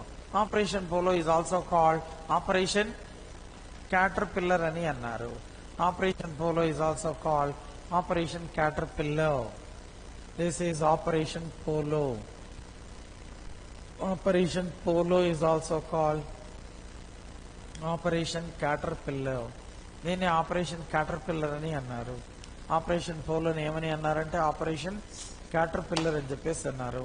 This operation polo started, that is on September 13th, September 13th to September 17th వరకు జరిగింది. That is 1948, 1948 September 13th to September 17th. And so this operation polo started from Sholapur. ఎక్కడి నుంచి start అయింది? షోలాపూర్ నుంచి start కావడం జరిగింది. It was started from Sholapur అని అన్నాం. Because during that time Maratha 5 districts also in part and parcel of Hyderabad state. Hyderabad state లో మరి మరాఠా జిల్లాలు 5 ఉన్నాయి. మరాఠా జిల్లాలు 5 ఉన్నాయి. కర్ణాటక జిల్లాలు 3 ఉన్నాయి. Karnatic districts are 3 under the control of Hyderabad. Maratha districts are 5. So Maratha districts ఏమంటాయి? One is Aurangabad, Aurangabad, Osmanabad, Osmanabad, Nanded, Nanded, Parbhani, Parbhani and Berar. ఇవి 5 కూడా మరి మరాఠాకు చెందినవే. Okay. Then so this Raichur, Bidar, Gulbarga. Raichur, Raichur అని అన్నాం, బీదర్ అన్నాం, గుల్బర్గా. ఇవి 3 కూడా మరి కర్ణాటక సంబంధించి ఉండేవి, హైదరాబాద్ లో భాగంగా ఉన్నాయి. So these 3 joint Hyderabad. ఈ 3 హైదరాబాద్ లో, ఇవి 5 కూడా, 5 జిల్లాలు కూడా హైదరాబాద్ లో ఉన్నాయి. అందువల్ల ఆపరేషన్ పోలో ఎక్కడి నుంచి స్టార్ట్ అయింది మనకంటే మహారాష్ట్ర షోలాపూర్ నుంచి స్టార్ట్ అయింది. It was started from Sholapur. The leader who introduced this operation polo, Sardar Vallabhbhai Patel. But leader in Hyderabad, General J.N. Chowdhury, General J.N. Chowdhury. Who brought army from Madras? Colonel Rudra. Who brought army from Bombay? Colonel Brar. Who brought army from Berar? Sivadat Singh. Air Force Marshal Mukherjee. వీళ్ళంతా అన్ని చోట్ల నుంచి సైన్యాన్ని తీసుకొచ్చి మరి పెద్ద ఎత్తున జరిగింది ఇది operation polo. Just it continued for 5 days. Nizam's army commando El Edroos. Nizam's army commando, Nizam సైన్యాధ్యక్షుడు ఎల్ ఎడ్రూస్ అని చెప్పేసి అన్నాం. Nizam what happened? He sent his people to purchase arms and weapons to Portugal and Spain under Sidney Cotton. Australia అయినటువంటి సిడ్నీ కాటన్ ఆధ్వర్యంలో ఆయుధాల కొనుగోలుకు పంపించాడు. ఎందుకంటే రేపొద్దున భారత్ కు హైదరాబాద్ కు యుద్ధం జరగవచ్చని. అలా మరి all the things are suppressed completely at last. Okay, ఇలా ఈ సంఘటనలన్నీ కూడా జరిగినట్లుగా తెలుస్తుంది. గుర్తుందా? So the British, how did the British establish their supremacy అంటే 1 point we have tried Madras, 1 point Bombay, 1 point Calcutta, 1 point Battle of Plassey, Battle of Buxar and regulating act. ఇవి రాయాలి. ఈ రెగ్యులేటింగ్ యాక్ట్ తో ఏమైందంటే భారతదేశంలో తమ ఆధిపత్యాన్ని ఏర్పాటు చేశారు. They continued in India till 1947. At last they left India. ఇలా మరి అధికార స్థాపన అంటే రాయాలి. ఒకవేళ షార్ట్ క్వశ్చన్ లో అడిగితే బ్యాటిల్ ఆఫ్ ప్లాసీ కూడా అడగొచ్చు, బ్యాటిల్ ఆఫ్ ప్లాసీ కూడా అడగొచ్చు, బ్యాటిల్ ఆఫ్ బక్సార్ కూడా అడగొచ్చు. ఓకే, బక్సార్ యుద్ధం అడగొచ్చు. ఎవరెవరు ఉన్నారు బక్సార్ లో? 3 rulers. One is Mir Qasim, Mughal Emperor, Shah Alam II, Ayodhya Nawab, Shujauddaulah. వీళ్ళంతా గుర్తుందా మరి? సరే, మరి బ్రేక్ తీసుకుని రండి, then we can continue.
Correct.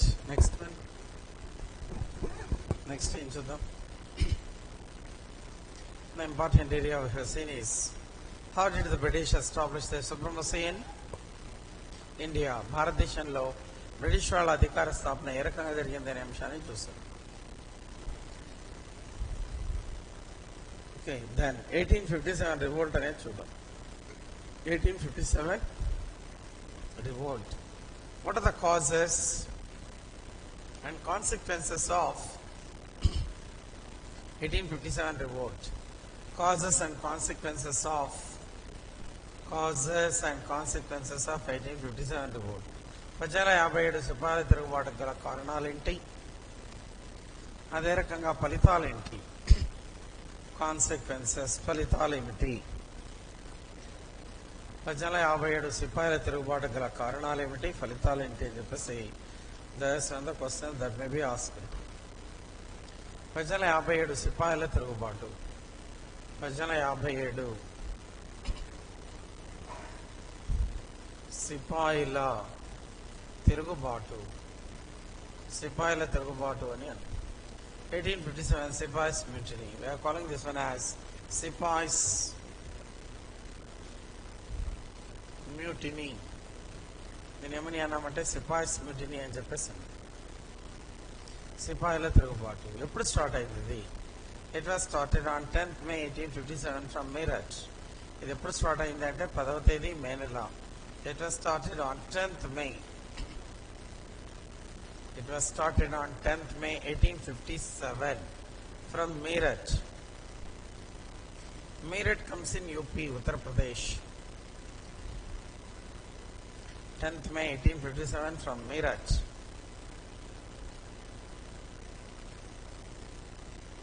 ఎక్కడి నుంచి స్టార్ట్ అయింది ఇది అంటే ఉత్తరప్రదేశ్ నుంచి, మీరట్ నుంచి స్టార్ట్ అయింది. 10వ తేదీ మే నెల. సో ఇది సిపాయిలు. ఇందులో పాల్గొన్న వాళ్ళందరూ సిపాయిలే కాబట్టి దీన్ని సిపాయిల తిరుగుబాటు అని అన్నారు. పాల్గొన్న వాళ్ళందరూ who participated in this mutiny they were all sepoys. That's why it is called sepoys mutiny. అందుకే దీన్ని ఏమని అన్నారు, సిపాయిస్ మ్యూటినీ అని చెప్పేసి పేర్కొన్నట్లుగా తెలుస్తుంది. It is called like that. ఇందులో పాల్గొన్న వాళ్ళందరూ సిపాయిలే అయినందున దీన్ని సిపాయిల తిరుగుబాటు అని చెప్పేసి పేర్కొన్నట్లుగా తెలుస్తుంది. Okay, the persons who participated, the soldiers who participated, they are all sipais. That's why it is called Sipais revolt. సిపాయిల తిరుగుబాటు అని అన్నారు. అందువల్ల దీన్ని ఏమని పేర్కొన్నారు, సిపాయిల తిరుగుబాటు అని పేర్కొన్నట్లుగా తెలుస్తుంది. పాల్గొన్న వాళ్ళందరూ సిపాయిలే అయినందున దీన్ని సిపాయిల తిరుగుబాటు అని అన్నారు. It was started on 10th May 1857. It was started on 10th May 1857 from Meerut. Then we have to see what are the comments. Suppose some comment may be asked in the examination. It is called Hindu-Muslim conspiracy against the British. Discuss అని అడగచ్చు. హిందువులు ముస్లింలు కలిసి చేసిన కుట్ర అని ఎందుకన్నారో రాయండి అని అడగచ్చు. లేదా దీని మొదటి స్వాతంత్ర సంగ్రామము అని ఎందుకన్నారో రాయండి అని కూడా అడగచ్చు. This is called first war of Indian independence. Discuss అని కూడా అడగవచ్చు, అట్లా కూడా అడగచ్చు. But basically you have to know what important points are there in this. ఇందులో ఏం ఇంపార్టెంట్ పాయింట్స్ ఉన్నాయనేది ఫస్ట్ నీకు తెలియాలి. What causes are there in this? దీనికి సిపాయిల తిరుగుబాటు గల కారణాలు ఏమిటి? What are the causes for the outbreak of sepoys revolt? సిపాయిల తిరుగుబాటు గల కారణాలు ఏమిటి అని చెప్పేస్తాను. సిపాయిల తిరుగుబాటు గల కారణాలు ఏమిటి అనేది that's another area that we have to discuss. మరి సిపాయిల తిరుగుబాటు గల కారణాలు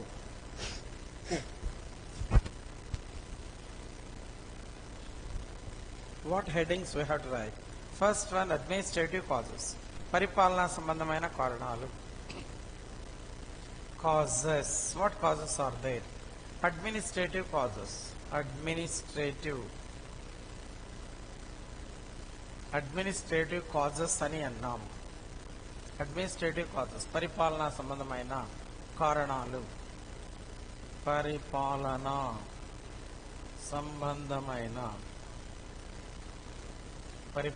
సంబంధమైన కారణాలు. పరిపాలనా సంబంధమైన కారణాలు అనేది that's the first one. Okay, పరిపాలనా సంబంధమైన కారణాలు. In administrative causes we have to right one the important one. doctrine of lapse. It is called what in the sense? It is called doctrine of lapse. దీన్ని ఏమని అన్నాం? doctrine of lapse. What is meant by doctrine of lapse? రాజ్య సంక్రమణ సిద్ధాంతం అని అంటారు తెలుగులో ఏమన్నారు దీన్ని అంటే రాజ్య సంక్రమణ సిద్ధాంతము ఇన్ తెలుగు. రాజ్య సంక్రమణ సిద్ధాంతము, రాజ్య సంక్రమణ సిద్ధాంతము అని అన్నారు. In Telugu it is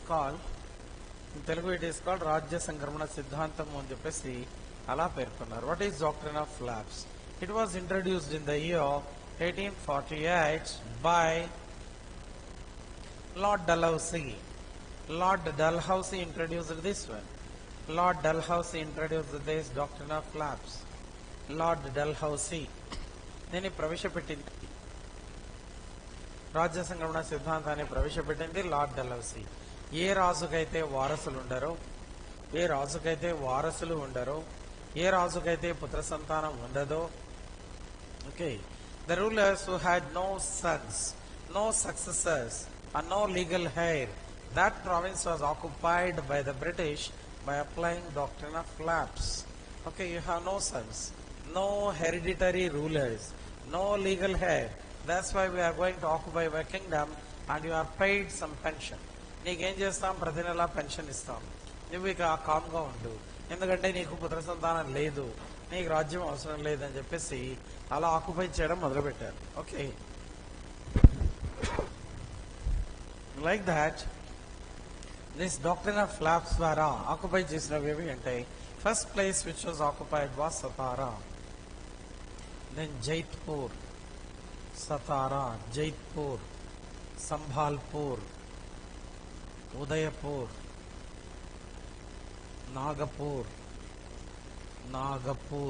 Jhansi, Bhagat మొదలైనవి ఇవన్నీ కూడా ఆక్యుపై చేసినట్లుగా తెలుసు. సతారా, జైత్పూర్, సంభాల్పూర్, ఉదయపూర్,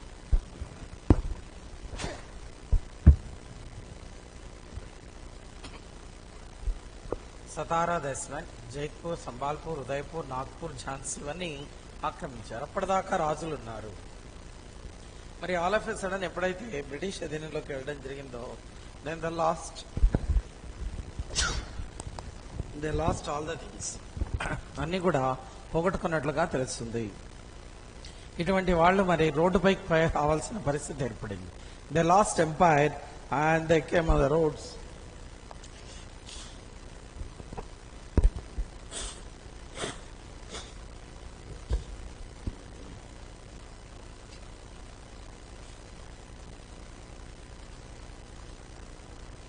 సో ఎప్పుడైతే రాజ్యాలు పోగొట్టుకున్నారో ఇటువంటి సందర్భంలో, so they came on the roads, ఏమీ లేకుండా అయిపోయింది. అందువల్ల మరి రాజ్యాన్ని పోగొట్టుకున్నాం. ఎవరి వల్ల అంటే, because of the British, we want to start revolt against the British.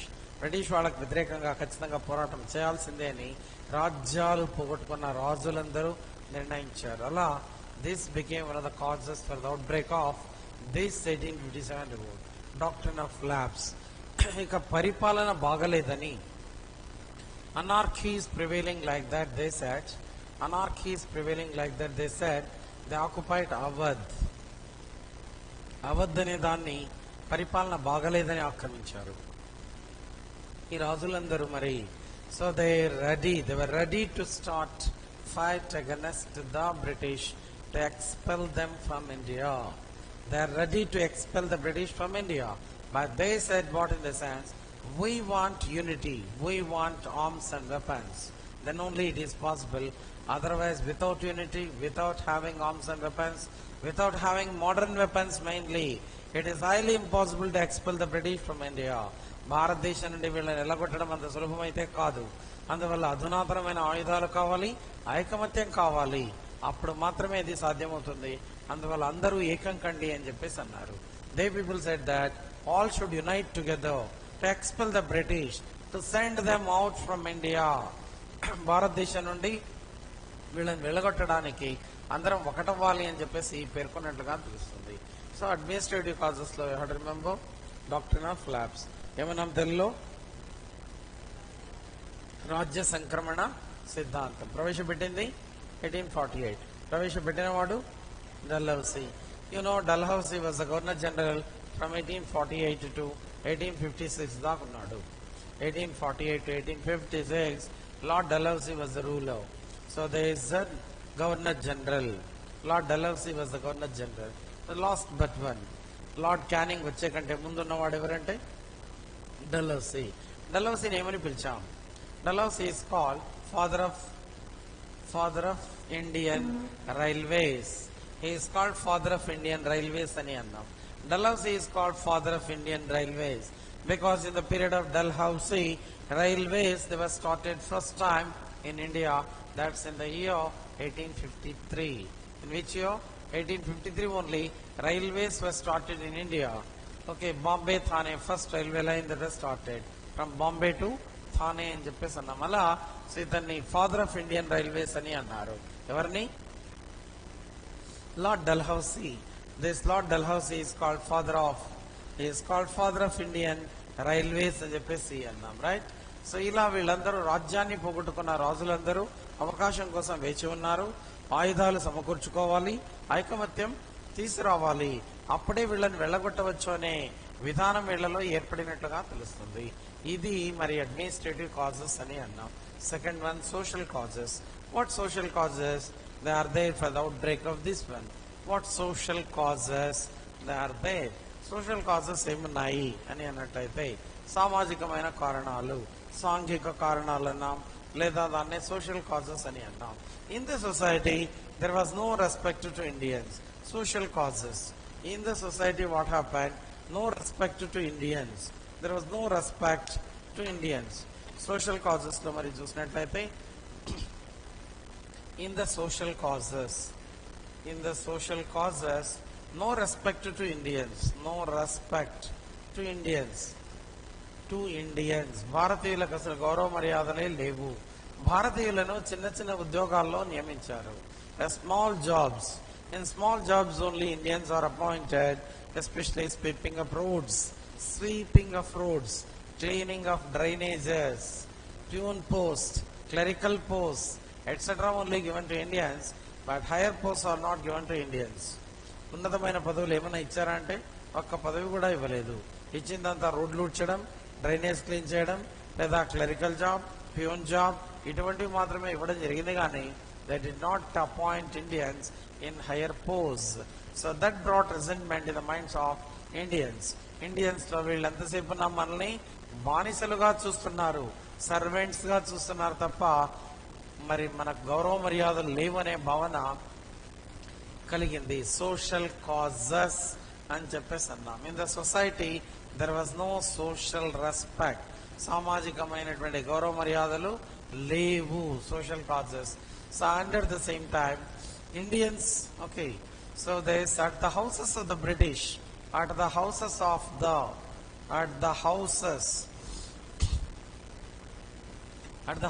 the British, they hung a board also.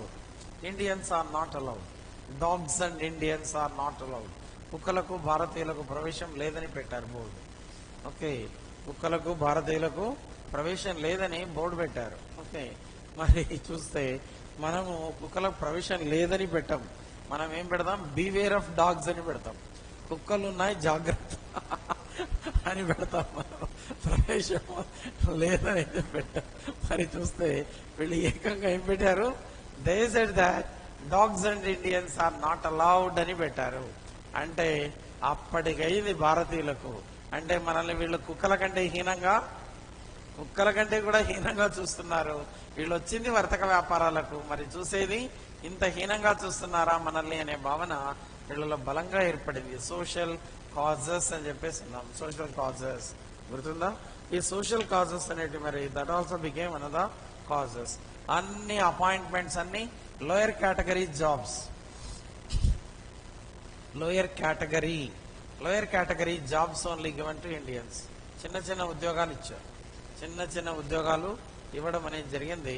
దీంతో సో దేశ భారతీయులు మరి చూసినట్లయితే so they were completely vexed with all these. Okay, ఇది ఒక కారణమైనట్లుగా తెలుస్తుంది. దెన్ రిలీజియస్ కాజెస్, మత విషయాలలో జోక్యం చేసుకోవడం. రిలీజియస్ కాజెస్ అని అన్నాం. రిలీజియస్ కాజెస్ అంటే మతపరమైన కారణాలు, మతపరమైన కారణాలు. రిలీజియస్ కాజెస్, రిలీజియస్ కాజెస్, మతపరమైన కారణాలు. మతపరమైన కారణాలు ఏంటి? మతపరమైన కారణాలు అంటే sati prohibition act was passed. Sati prohibition act was passed by prohibition act. Sati prohibition act was passed in the year of 1829. Okay, Sati Prohibition Act was passed in the year 1829 by Lord William Bentinck. దీన్ని pass చేసింది ఎవరంటే lord William Bentinck అని చెప్పేసి అంటున్నాం. It was passed by sati prohibition act 1829, passed by whom in the sense lord William Bentinck. దీన్ని pass చేసింది lord William Bentinck pass చేయడం జరిగింది. అప్పటి నుంచి సతీ చేయి. కానీ some Indians they said what in the sense sati is our custom, who are you to stop. ఈ సతీ అనేది మన ఆచారం, మన ఆచారాన్ని మీరెవరు స్టాప్ చేసేకి అని తిరుగుబాటు చేస్తారు. Some Hindu community people, okay, so they said that sati is our system, who are you to stop sati, మీరెందుకు ఆపుతారు అని అన్నారు. Child marriages stopped. Child marriages ఎక్కువగా ఉన్నాయి భారతదేశంలో. చైల్డ్ మ్యారేజెస్ అని అన్నాం. ఈ చైల్డ్ మ్యారేజెస్ ఎక్కువగా ఉన్నాయి. At the age of 10 years, 11 years, 12 years, girls marriages are performed. So these ఆడపిల్ల వివాహాలు చాలా చిన్న వయసులో చేసేవాళ్ళు. That was rejected by this one. So at last what happened? So దీన్ని కూడా కొంతమంది హిందువులు ఏమన్నారు, ఇది మా సంప్రదాయం అన్నారు. చేయొద్దండి ఇలా అని అంటే ఇది మా సంప్రదాయం అన్నారు. ఇలా ఇద్దరి మధ్య భేదాభిప్రాయాలు రావడం కూడా ఒకటి అని చెప్పేసి అన్నాం. సతీ ప్రొహిబిషన్ ఏమో అదొకటి. Child marriages at the age of 8 years, 9 years, 10 years. Even Mahatma Gandhi married at the age of 13 years. Mahatma గాంధీకి ఎంత వయసు అంటే 13 సంవత్సరాలు. So these Mahatma Gandhi's wife Kasturba Gandhi. Kastur Kapadia, that's the original name. Kasturba Gandhi's age was 9 years. 9 సంవత్సరాలు. ఎన్ని సంవత్సరాలు? 9 years. On that day also, Kastur Kapadia went to school. She was studying 4th class. Okay, on that day also what happened? This Kastur Kapadia went to school without knowing all this, whether marriage is going to take place or ఏం జరుగుతుందో తెలియదు. Okay, she went to school and she was brought back and organized marriage. అలా so Gandhi's marriage అనేది జరిగినట్లుగా. అందువల్ల వీళ్ళు ఏమన్నారు, this is not good అన్నారు. వీళ్ళు హిందువులు ఏమన్నారు, దిస్ ఇస్ అవర్ కస్టమ్ అని అన్నారు. This is our custom, we're going to perform, so this అని చెప్పేసి అన్నారు. ఇలా సో దట్ ఆల్సో బికేమ్ మతపరమైనటువంటివి అని చెప్పేసి అన్నాం. ఇక మతపరమైన విషయాలలో ముఖ్యమైనది conversions into Christianity. Conversions into Christianity. క్రైస్తవ మతంలోకి మత మార్పిడి చేయడం. క్రైస్తవ మతంలోకి మత మార్పిడి చేయడం అనేది that became one of the points అని చెప్పేసి అన్నాం. క్రైస్తవ మతంలోకి మత మార్పిడి చేయడం గుర్తుందా? క్రైస్తవ మతంలోకి మత మార్పిడి. ఈ మత మార్పిడులు అనేటివి మరి చూసినట్లయితే ప్రచారం ఎక్కువగా చేసేవాళ్ళు. మీ హిందూ మతంలో అంటరానితనం ఎక్కువగా ఉంది. Untouchability that is there. You are not allowed to enter the temple. Better you come and join so this Christianity. మా దాంట్లో చేరారనుకో, you can sit in the first bench. You are provided one nice Bible. మీకు ఒక Bible book కూడా ఇస్తాం. మీరు first బెంచ్లోనే కూర్చోవచ్చు. అదే మీ దేవాలయంలోకి ఎంట్రీనే లేదు, అన్టచబిలిటీ ఉంది. మరి అదంతా ఎందుకు భరించాలి? So you should not bear that one. మీరు రండి, యూ కమ్ అండ్ జాయిన్ అని చెప్పేసి అలా కొంతమంది ఏం చేశారు, అట్రాక్ట్ చేసినట్లుగా తెలుసు. రకరకాలుగా అట్రాక్ట్ చేస్తారు. ఇంకొంతమందిని ఏమి అట్రాక్ట్ చేశారన్నట్లయితే your so life is not good, at least your children are going to become good. We are going to provide education to your children. మీ పిల్లలకు విద్యనిస్తాం, ఓకే, స్కూల్లో చేర్పిస్తాం, మీరు రండి, మీరు దీంట్లో చేరండి అని చెప్పేసి అలా కొంతమందిని ఏం చేశారు, అలాగా కూడా కొంతమందిని ఆకర్షించినట్లుగా తెలుస్తుంది. Naturally what parents will think, at least I'm suffering a lot, why should my son, my daughter should suffer, వీళ్ళన్నా కనీసం బాగుంటారు కదా విద్యను చదువుకుంటే అని చెప్పేసి they people accepted and started converting into this Christianity. That's also one way they started converting people into Christianity. And at the same time sometimes they were organizing meeting, in that meetings they were creating some confidence. ప్రజల్లో మరి వచ్చిన వాళ్ళలో confidence ను create చేసేవాళ్ళు. అది జరిగిందో లేదో తెలియదు, జరిగిందని తెలియదు, జరగలేదని కూడా తెలియదు, కానీ కాన్ఫిడెన్స్ అయితే ఏం చేసేవాళ్ళు అంటే క్రియేట్ చేసేవాళ్ళు. Okay, so they gave one of the lectures in Madras లో ఒక అదే మీటింగ్ లో సభలో ఏం చెప్పాడు క్రిస్టియన్ మిషనరీ హెడ్ అంటే, so by worshipping Jesus Christ a fellow who suffered from cancer disease it was completely cured అని అన్నాడు. ఓకే, క్యూర్డ్ అని అంటే మరి లాస్ట్ అతను నిలబడి ఏం చేశాడు, yes what you said is correct, I suffered from cancer and it is cured అన్నాడు. మరి ప్రజలకు ఏమనిపిస్తుంది, అది నిజమే అనిపిస్తుంది కదా, ఎందుకంటే వెనకాల ఎవరో లేచి సో నిజమే ఇది నాకు క్యూర్ అయింది అంటే నిజమే. అట్లా కూడా ఏం చేశారంటే whether it happened or not we don't know, అది క్యూర్ అయిందా తెలియదు, క్యూర్ కాలేదా మనకు తెలియదు, but creating some confidence in the minds of people. And one of the incidents which happened in 18th century 1700 change ఇన్ మధ్యప్రదేశ్, గోండ్స్, మధ్యప్రదేశ్ లో గోండు దగ్గర ఎలా చేశారు వీళ్ళు అనే అంశం మీద సో రాశాడు అన్నట్టు.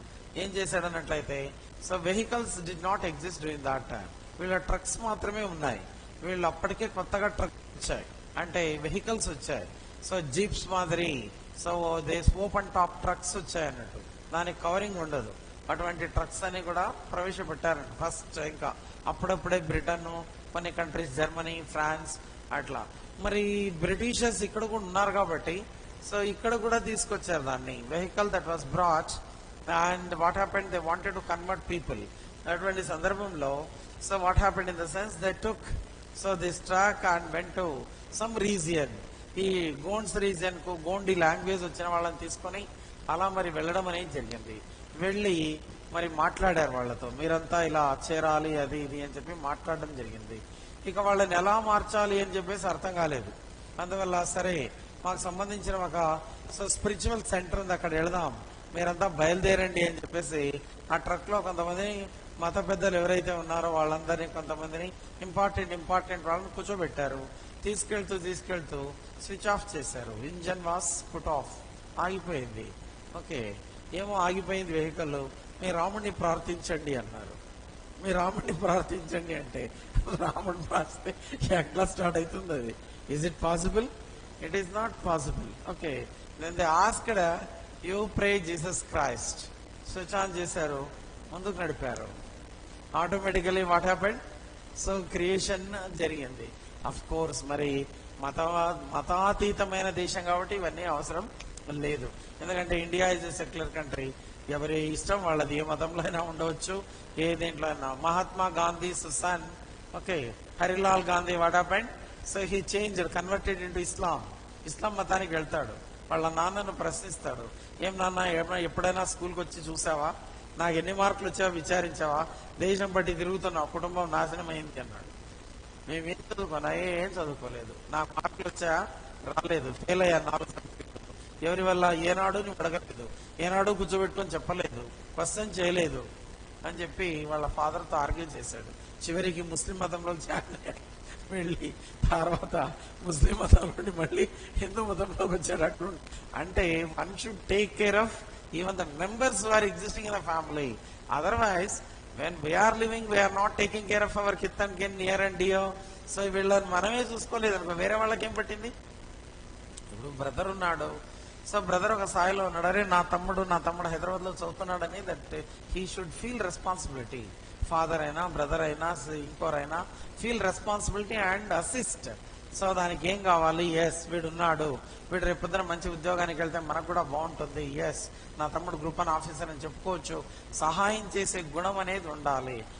వీడు గ్రూప్ 1 అయితే నాకేం ఉపయోగం, నాకేమైనా ఇస్తాడా, వీడే నేనే అనుకుంటే ఇంక వేరే వాళ్ళు ఎలా హెల్ప్ చేస్తారు? Nobody will help. అట్లా సో మరి ఇక్కడ వీళ్ళు ఏం చేశారంటే హెల్ప్ చేయడానికి ముందుకు వచ్చారు. Whether they belong to Christianity are some other this one, that is immaterial. But educated people కొంతవరకు ఎడ్యుకేషన్ బాగా డెవలప్ చేశారు. ఎందుకంటే క్రిస్టియన్ మిషనరీ స్కూల్స్ అన్ని పెట్టేశారు, చాలా వరకు చాలా చోట్ల పెట్టి ఇంగ్లీష్ విద్యను నేర్పించారు. ఇంగ్లీష్ విద్య నేర్పడానికి కారణం వాళ్ళకి అర్థం అవడానికి. భారతీయులకు హెల్ప్ చేయడం సెకండరీ, ఫస్ట్ ఏంటి అంటే కమ్యూనికేషన్. మనతో మాట్లాడగలిగితే కనీసం మనం ఏం చెప్తున్నామో వీళ్ళకి అర్థమైతే, వాళ్ళు ప్రజలకు చెప్తే, ప్రజలు ఏం చెప్తున్నారో వీళ్ళకి చెప్తే, వీళ్ళు మాకు చెప్తే, అంటే మీడియేషన్ బాగుంటుంది అని చెప్పేసి అట్లా ఇంగ్లీష్ ఎడ్యుకేషన్ కూడా ఇంట్రడ్యూస్ చేయడం అనేది జరిగింది. Anyhow, so this brought resentment. భారతీయుల్లో హిందువుల్లో ఏమైందంటే, ప్రతిరోజు ఇంతమంది క్రైస్తవ మతంలోకి వెళ్ళిపోతే ఏదో ఒకనాడు భారతదేశం కూడా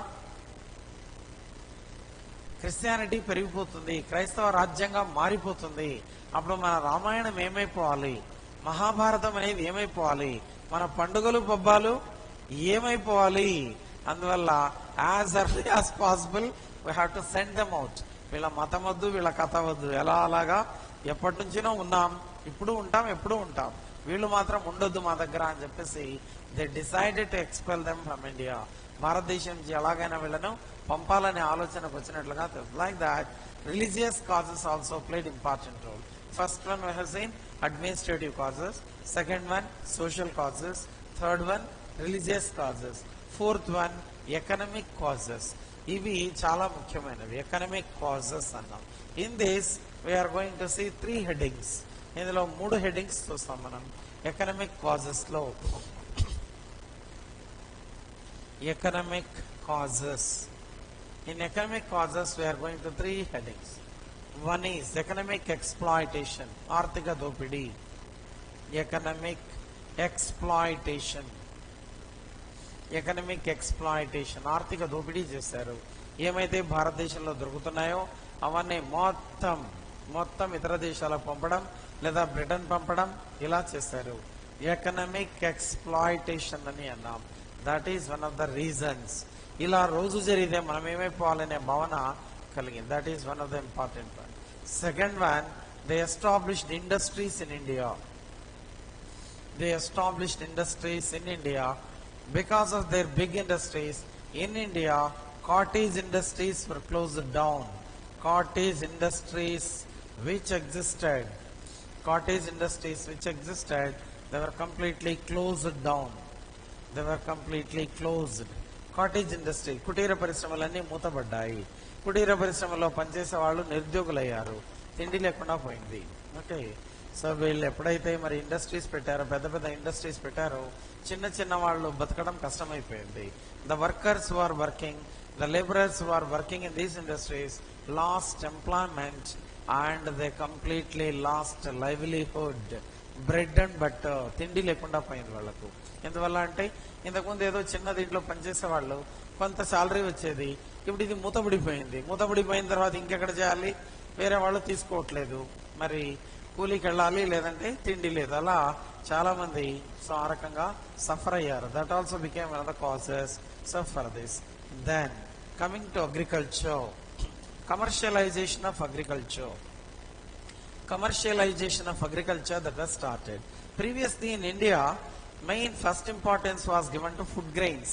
Food grains production ke ekkuva importance ichchevallu agriculture lo. In agriculture, so there is food grains production ekkuva undedi, food grains ke ekkuva undedi. Mari iటువంటి సందర్భంలో వీళ్ళు ఏం చేశారు, వీళ్ళు వచ్చిన తర్వాత they gave much importance to cash crops, otherwise we are calling commercial crops. Okay, commercial, this commercial crops కి ఎక్కువగా ప్రాధాన్యతనివ్వడం మొదలుపెట్టారు. They gave much importance to commercial crops. Cash crops అని అన్నాం, లేదా కమర్షియల్ క్రాప్స్ అని అన్నాం. ఓకే, వాణిజ్య పంటలకు ఎక్కువగా ప్రాధాన్యతను కల్పించారు. Indigo, jute, rubber, sugar cane, cotton, okay, ఇటువంటివన్నీ ఎక్కువగా ప్రాధాన్యతనిచ్చారు. మీరు కాటన్ పండిస్తే ముందే అడ్వాన్స్ ఇస్తామన్నారు. If you are going to produce cotton we are going to give advance అన్నారు. ఇండిగో, నీలిమందు మొక్కలు. ఇండిగో అంటే నీలిమందు మొక్కలు. వీటిని గాన ముందే పండించగలిగితే నీకు అడ్వాన్స్ ఇస్తామన్నారు. నేను వరి వేస్తానంటే no. If you want to produce paddy we are not going to provide anything. మేము ఏది ఇవ్వం. ప్యాడీ, వీటు, జోయరు, మిల్లెట్స్ ఏం లేదు దీనిలో. Only commercial crop. ఏ కమర్షియల్ క్రాప్ వేసినా నీకు ముందు డబ్బిస్తాం. ఆ క్రాప్ వచ్చిన తర్వాత ఎవరికి అమ్మాలి? మాకే అమ్మాలి. You have to cell the same to the British. అలా ఒప్పందం చేసుకొని చాలా వరకు ఏం చేశారంటే ఈ కమర్షియల్ క్రాప్స్ వైపు వెళ్ళారు. మరి కరువు కాటకాలు వచ్చాయి. In India 1757 to 1857, in the span of 100 years, 1757 to 1857, in the span of 100 years, in the span of 100 years, ఈ 100 సంవత్సరాల్లో ఏమైందన్నట్లయితే ఈ 100 సంవత్సరాలలో 1757 to 1857, in the span of 100 years, ఈ 100 సంవత్సరాలలో మరి 35 సార్లు కరువు కాటకాలు వచ్చాయి. 35 times. Okay, 35 times famine scale. 35 సార్లు కరువు కాటకాలు వచ్చాయి. 35 times ఎప్పుడైతే కరువు కాటకాలు వచ్చాయో తిండి లేకుండా చాలా మంది మరణించారు. ఓకే, ఒక చోట ఆంధ్రప్రదేశ్లో వస్తుంది, ఒకసారేమో ఇంకో చోట వస్తుంది, 4 సార్లు గుజరాత్లో వచ్చింది, 5 సార్లు రాజస్థాన్లో వచ్చింది, అట్లా 35 times. వీళ్ళు ఏం చేసేవాళ్ళు అన్నట్లయితే సో దిస్ ఫుడ్ సెంటర్స్ ఏర్పాటు చేసేవాళ్ళు. అక్కడక్కడ దే యూజ్ టు 2 గ్రామాలు 3 గ్రామాలు 5 గ్రామాలు కలిసిన చోట ఎక్కడో ఒక చోట ఫుడ్ సెంటర్ ఏర్పాటు చేసేవాళ్ళు. By 11:30, 12 o'clock they were bringing some food by taking a truck. ఒక ట్రక్ లో ఎక్కడో ఒక చోట భోజనం వండించుకొని అది సో ఏదో ఒక ఫుడ్ ఐటమ్ వండించుకొని తీసుకొచ్చేవాళ్ళు. ఓకే, అలా తీసుకువచ్చి అది ఉన్నంత వరకు సప్లై చేసేవాళ్ళు. అది ఎంతైతే పెద్ద పెద్ద పాత్రలని తీసుకొచ్చేవాళ్ళు. So then they use to supply food to the people. మరి అందరూ క్యూలో నిలబడాలి. So to take food, so all the people should stand in line. మరి వీళ్ళు తెచ్చిన ఫుడ్ ఇంకా లైన్ ఉంటుంది, ఇది అయిపోతుంది, ఈ ఫుడ్ అనేది అయిపోతుంది. ఇంకా క్యూలో మరి 30 మంది 40 మంది మిగిలే ఉంటారు, ఫుడ్ ఏమో అయిపోతుంది. మళ్ళీ ఎప్పుడు వస్తాడు అంటే రేపు వస్తాడు, రేపు మధ్యాహ్నం ఆ టైంకి వస్తాడు.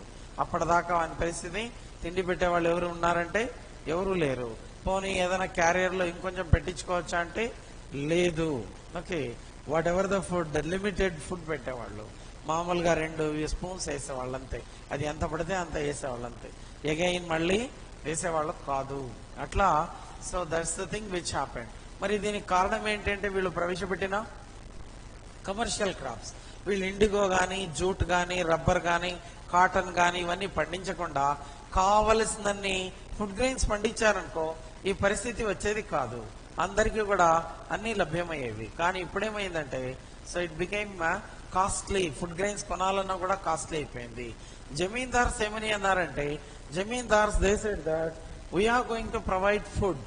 ఎంతమందికైనా భోజనాలన్నీ పెడతాం, కానీ వర్షాలు వచ్చిన తర్వాత మా పొలంలో పనిచేయగలగాలి. ఓకే, మా పొలంలో so in our fields you have to work for 2 years. ఆ అగ్రిమెంట్ అయితే మేము భోజనం పెడతాం. ఈ 2-3 నెలలు ఈ కరువు కాటకాలు ఎంతవరకు ఉంటాయో అంతవరకు we are going to supply all the things. మీరు ఇక్కడే ఉండొచ్చు, ఇక్కడే తిని ఎక్కడో ఉండొచ్చు, ఇబ్బంది లేదు. కానీ after rain fall you have to work in our fields continuously for 2 years. 2 సంవత్సరాలు పనిచేయాలి. అలా అగ్రిమెంట్ కుదిరితే మేము భోజనం పెడతామన్నారు. అట్లా కూడా కొంతమంది వెళ్ళారు పాపం, తిండి లేకుండా చావడం కంటే వచ్చిన తర్వాత ఏదో చూద్దాంలే అని చెప్పేసి అట్లా అనేక ఇబ్బందులకు. దీనికి అంతటికి కారణం ఎవరంటే the British. The British can supply food. కావాల్సినంత ఉంది ఫుడ్ గ్రెయిన్స్ ఏమో, కానీ కావాల్సింగానే సప్లై చేయలేదు.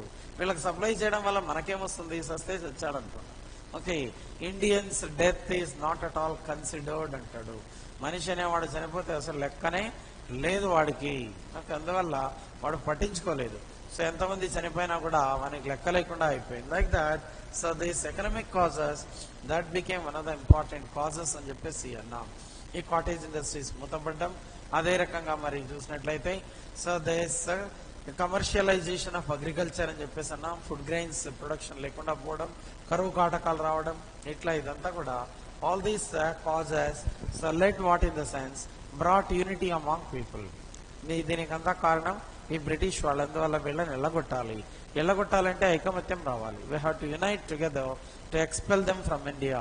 భారత్ నుంచి వీళ్ళని ఎల్లగొట్టాలంటే ఖచ్చితంగా మనకు ఐకమత్యం ఉండాలి అని చెప్పేసి ఇలా ప్రజలంతా ఏకమైనట్లుగా, ఎక్కువగా ముఖ్యంగా సైనికులు ఏకమయ్యారు.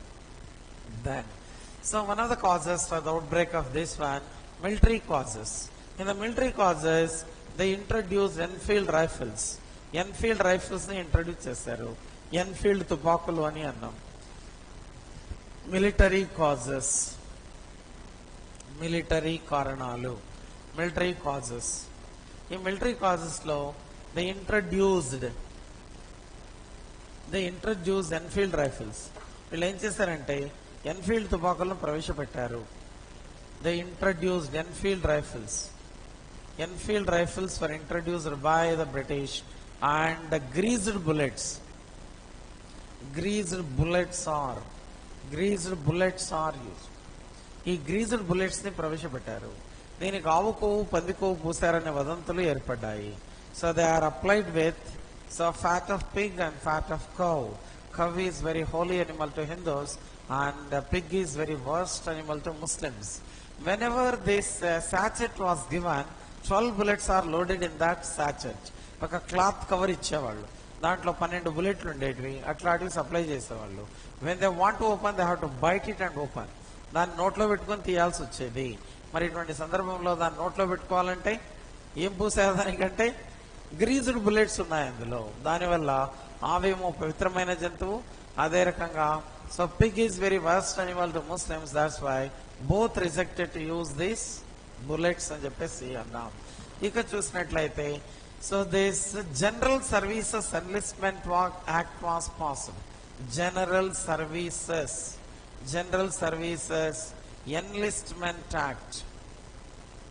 enlistment act was passed by Lord Canning. He was the Governor General during that time. Lord Canning pass చేశాడు జనరల్ సర్వీసెస్ ఎన్లిస్ట్మెంట్ యాక్ట్ అని అన్నాం. General services enlistment act. ఈ జనరల్ సర్వీసెస్ ఎన్లిస్ట్మెంట్ యాక్ట్ ప్రకారం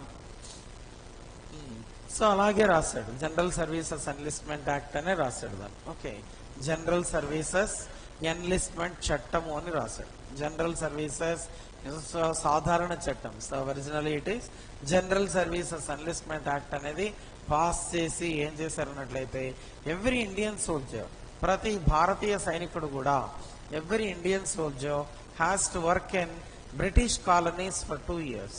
మేము పరిపాలిస్తున్నటువంటి బ్రిటిష్ కాలనీలో, ఎందుకంటే వీళ్ళు ఎన్ని దేశాలు పరిపాలన చేశారు? 54 దేశాలు అంటున్నాం, 54 కంట్రీస్. కానీ మేము ఏ కంట్రీ చెప్తే ఆ కంట్రీకి మీరు వెళ్ళి 2 years వర్క్ చేయాలి కంటిన్యూస్ గా. You have to work in that country continuously for 2 years. 2 years వెళ్ళాలి, అక్కడ చేయాలి. అకార్డింగ్ టు దిస్ యాక్ట్, ఈ చట్టం ప్రకారం ఏ భారతీయ సైనికుడైనప్పటికీ కూడా, so suppose if we ask you to go to South Africa, you have to go to South Africa, or Australia, you have to go to Australia. You have to be there for 2 years. 2 సంవత్సరాలు అక్కడ ఉండాలన్నారు. దీనికి భారతీయ సైనికులు ఒప్పుకోలేదు చాలా మంది. So many soldiers rejected. ఎందుకంటే సముద్ర ప్రయాణం, సేలింగ్ వాజ్ నాట్ యాక్సెప్టెడ్. సముద్ర ప్రయాణం చేయడానికి ఇష్టపడలేదు కొంతమంది. Okay, navigation, so this navigation ఇష్టపడలేదు. They did not accept this navigation. కొంతమంది పోయేటప్పుడు మళ్ళీ సో ఆనాడు మరి ships are not well built. Ships ఏమన్నా బాగా తయారు చేశారంటే లేదు. ఏదైనా పెద్ద ఇది వచ్చిందనుకో టాపల్ అయిపోతుంది, మునిగిపోతారు. మునిగిపోయి మళ్ళీ సముద్రంలో ఒకసారి పడిపోయినాడంటే ఇంకా బయటికి రావడం చాలా కష్టం. It is highly impossible. Okay, shark అని ఇంకోటని పెద్ద పెద్ద చేపలు సో కట్ చేసేస్తాయి, హ్యాండే కట్ చేస్తాయి ఇంత పెద్ద చేపలు. సో వచ్చేసి ఒకేసారి కట్ చేసేస్తాయి అంతే. అట్లా it is not possible to come out of so this middle of the ocean. ఎక్కడో పక్క నుంచి స్విమ్ చేసుకుంటూ వెళ్ళొచ్చు, కానీ మధ్య ఓషన్కి వెళ్తే మాత్రం it is highly impossible. Okay, middle of the ocean. అట్లా సో దిస్ అందువల్ల కొంతమంది ఒప్పుకోలేదు. కొంతమంది మరి చూసినట్లయితే సో తల్లిదండ్రులు వృద్ధులయ్యారు. Parents became old. Father's age is 75 years. మరి 70 సంవత్సరాలు వచ్చాయి నాన్నకు. మరి నాన్నకు 70 సంవత్సరాలు వచ్చినప్పుడు నేను ఎక్కడో ఆస్ట్రేలియా వెళ్తే మా నాన్నకి ఏమన్నా అయి చనిపోతే కనీసం ఇక్కడే ఎక్కడో ఉంటే ఎవరో ఒకరు చెప్తారు, అరే మీ నాన్న చనిపోయాడని చెప్పేసి వార్త తీసుకొస్తారు. కనీసం నేను వెళ్ళి కార్యక్రమాలన్నీ చూడొచ్చు. I can see all the things, rituals, ఇంకోటి అన్ని చూడవచ్చు. ఎక్కడో నేను ఆస్ట్రేలియాలో ఉంటే ఎప్పుడు చెప్తారు, ఎవరు చెప్తారు, నేను ఎలా వచ్చేది, ఇదంతా ఎందుకు? ఉండే ప్రాంతంలో నేను ఎక్కడైతే ఉన్నానో ఇక్కడ ఉంటే ఉండని, లేదంటే ఉద్యోగం పోతే పోనీ అని చెప్పేసి చాలా మంది so they said that no we are not willing to go అన్నారు. అందువల్ల ఉద్యోగాలు వదిలేయాలని అన్నారు. ఉద్యోగాలను వదిలేయాలని చెప్పేసి అన్నారు. చాలా మంది ఉద్యోగాలు పోగొట్టుకున్నారు. సైనికులందరికీ ఈ జనరల్ సర్వీసెస్ ఎన్లిస్ట్మెంట్ యాక్ట్ ఎవరైతే ఒప్పుకోలేదో వీళ్ళందరూ ఉద్యోగాలు పోగొట్టుకున్నారు. దీంతో మరి వీళ్ళు అడిగిందే, you provide us arms ready to expel the British from India. భారతదేశం నుంచి వీళ్ళని వెళ్ళగొట్టే బాధ్యత మాది, ఆయుధాలు సమకూర్చండి అని ఇలా మరి బయటకు వచ్చిన సైనికులంతా కోరినట్లుగా తెలుస్తుంది. ఇక ఈ ఎన్ఫీల్డ్ రైఫిల్స్ ని అంటే గ్రీజ్డ్ బుల్లెట్స్ ని ఉపయోగించడాన్ని నిరాకరించారు. an argument took place between one of the officers, colonel Baugh. ఈ కల్నల్ బాగ్ అనే అధికారికి మంగల్ పాండేకు మధ్య వాగ్వాదం జరిగింది. ఈ మంగల్ పాండేకి మధ్య వాగ్వాదం అనేది జరిగింది రిగార్డింగ్ దీస్ గ్రీజ్డ్ బుల్లెట్స్. ఈ బుల్లెట్స్ ఉపయోగించమని వీళ్ళు, ఉపయోగించాలని బ్రిటిష్ వాళ్ళు. ఈ Mangal Pandey, he was one of the important personality during that time. He is known to many, చాలా మందికి తెలిసిన వాడు ఈ Mangal Pandey. This Mangal Pandey belongs to Barrackpore. ఇతడు బ్యారక్పూర్ కు చెందినవాడు. Barrackpore comes in West Bengal. 34th regiment. He belongs to 34th regiment. Army విభాగంలో 34వ రెజిమెంట్ కు చెందినవాడు. This Mangal Pandey belongs to Barrackpore, West Bengal. West Bengal కు చెందినవాడు. 34th రెజిమెంట్ అని చెప్పేసి అన్నాం. ఈ సోల్జర్ నంబర్ ఈజ్ 1446. ఇతని యొక్క సైనికుడి నంబర్ ఎంత అంటే, so 1446, that's the number of Mangal Pandey. This Mangal Pandey, what happened in the sense, rejected to use these bullets. So Mangal Pandey asked Colonel Bog, మనకు ఇష్టం లేదు, ఇష్టం లేని పనిని మనం చేయము. So when we are not willing to do whatever you say, we are not ready to do that. మనం ఖచ్చితంగా దాన్ని చేయము, ఎందుకంటే మనకి ఇష్టం లేదు. అది మనకు ఆవు అనేది పవిత్రమైన జంతువు, ముస్లింలకేమో హీనమైన జంతువు పంది, అందువల్ల మేము ఉపయోగించము. మరి మీరేం చేసినప్పటికీ అంటే, colonel Baugh said that you have to undergo imprisonment for 10 years. ఎవరైతే ఉపయోగించారో వాళ్లకు 10 సంవత్సరాలు, 10 years imprisonment is going to be our judge. ఎన్ని సంవత్సరాలు? 10 సంవత్సరాలు జైలు శిక్ష పడుతుంది అని అన్నాడు. ఏం తప్పు చేశామని అంటే, ఆల్రెడీ దే ఆర్ సప్లైడ్, మీరు నిరాకరించడమే చేసినటువంటి తప్పు, అందువల్ల you have to undergo. So with in tomorrow I will enquire all the things. ఎక్కడెక్కడ రెజిమెంట్స్ ఉన్నాయి, అక్కడ ఎంతమంది ఉపయోగిస్తున్నారు, ఎంతమంది జైలుకి వెళ్ళాలి నిర్ణయిద్దాం రేపట్లోగా అన్నవాడు కల్నల్ బాగ్. దీంతో కోపం చెందినవాడు Mangal Pandey. By taking the same rifle he shot dead colonel Baugh. అదే రైఫిల్ తీసుకొని కల్నల్ బాగ్ ను కాల్చి చంపేశాడు. Okay, by taking the same rifle, so Mangal Pandey shot dead this colonel Baugh. Colonel Baugh ను మరి హత్య చేశాడు, చంపేశాడు. దీంతో మంగల్ పాండేను ఉరితీశారు. That is April 9th, 1857. April 9th, 1857 Barrackpore లో ఉరితీశారు. He was hanged. మంగల్ పాండేను ఉరితీశారు. ఈ మంగల్ పాండేను ఉరితీశారనే వార్త మొత్తం అన్ని ప్లేసెస్ కు వ్యాపించింది. Almost in many places it was spreaded. చాలా ప్రాంతాలకంతా కూడా వ్యాపించింది. మంగల్ పాండేను ఉరి తీశారనే వార్త అన్ని ప్రాంతాలకు ఎప్పుడైతే వ్యాపించిందో, ఇటువంటి సందర్భంలో all the soldiers united together and they started this one on 10th May. That is on 10th May 1857 from Meerut. Meerut నుంచి ఇది ప్రారంభమైనట్లుగా తెలుస్తుంది. It was started from Meerut. Meerut comes in Uttar Pradesh. Meerut నుంచి ఇది ప్రారంభం. So what are the causes for the outbreak of this 1857 revolt అనేది మనకు అడుగుతాడు. Causes for the outbreak of 1857 revolt అన్నప్పుడు మనం రాయాల్సినవి, 1857 revolt is called sepoys mutiny. It was started on 10th May 1857 from Meerut. There are many causes for the outbreak of this 1857 revolt. First one, administrative causes. Okay. Second one, so there are social causes. Third one, religious causes. Fourth one, economic causes. Fifth one, military causes. Sixth one, immediate cause. This immediate cause is, so there is especially, they provided these rifles. The rifles which ఇచ్చేసారు. This is the immediate cause అని చెప్పేసి అన్నాం. Okay, ఇలా మరి ఇవన్నీ కూడా కారణాలన్నీ రాయాలి. గుర్తుందా? మరి వాట్ ఆర్ ద కాజెస్ అంటే ఈ కారణాలన్నీ కూడా మనం రాయాల్సి ఉంటుంది. 1857 సిపాయిల తిరుగుబాటు గల కారణాలంటే so all these important points you have to include in this 1857 revolt. మరి ఎవరెవరు ఎక్కడ నాయకత్వం వహించారని పెద్దగా రాయాల్సిన అవసరం లేదు, ఎందుకంటే మనకు అడిగింది కాజెస్ రిజల్ట్స్ అంతే. ఎవరెవరు ఎక్కడ నాయకత్వం వహించారు, ఎలా జరిగిందంటే మళ్ళీ అది కూడా రాయాలి. Okay, in Delhi who are the leaders for this?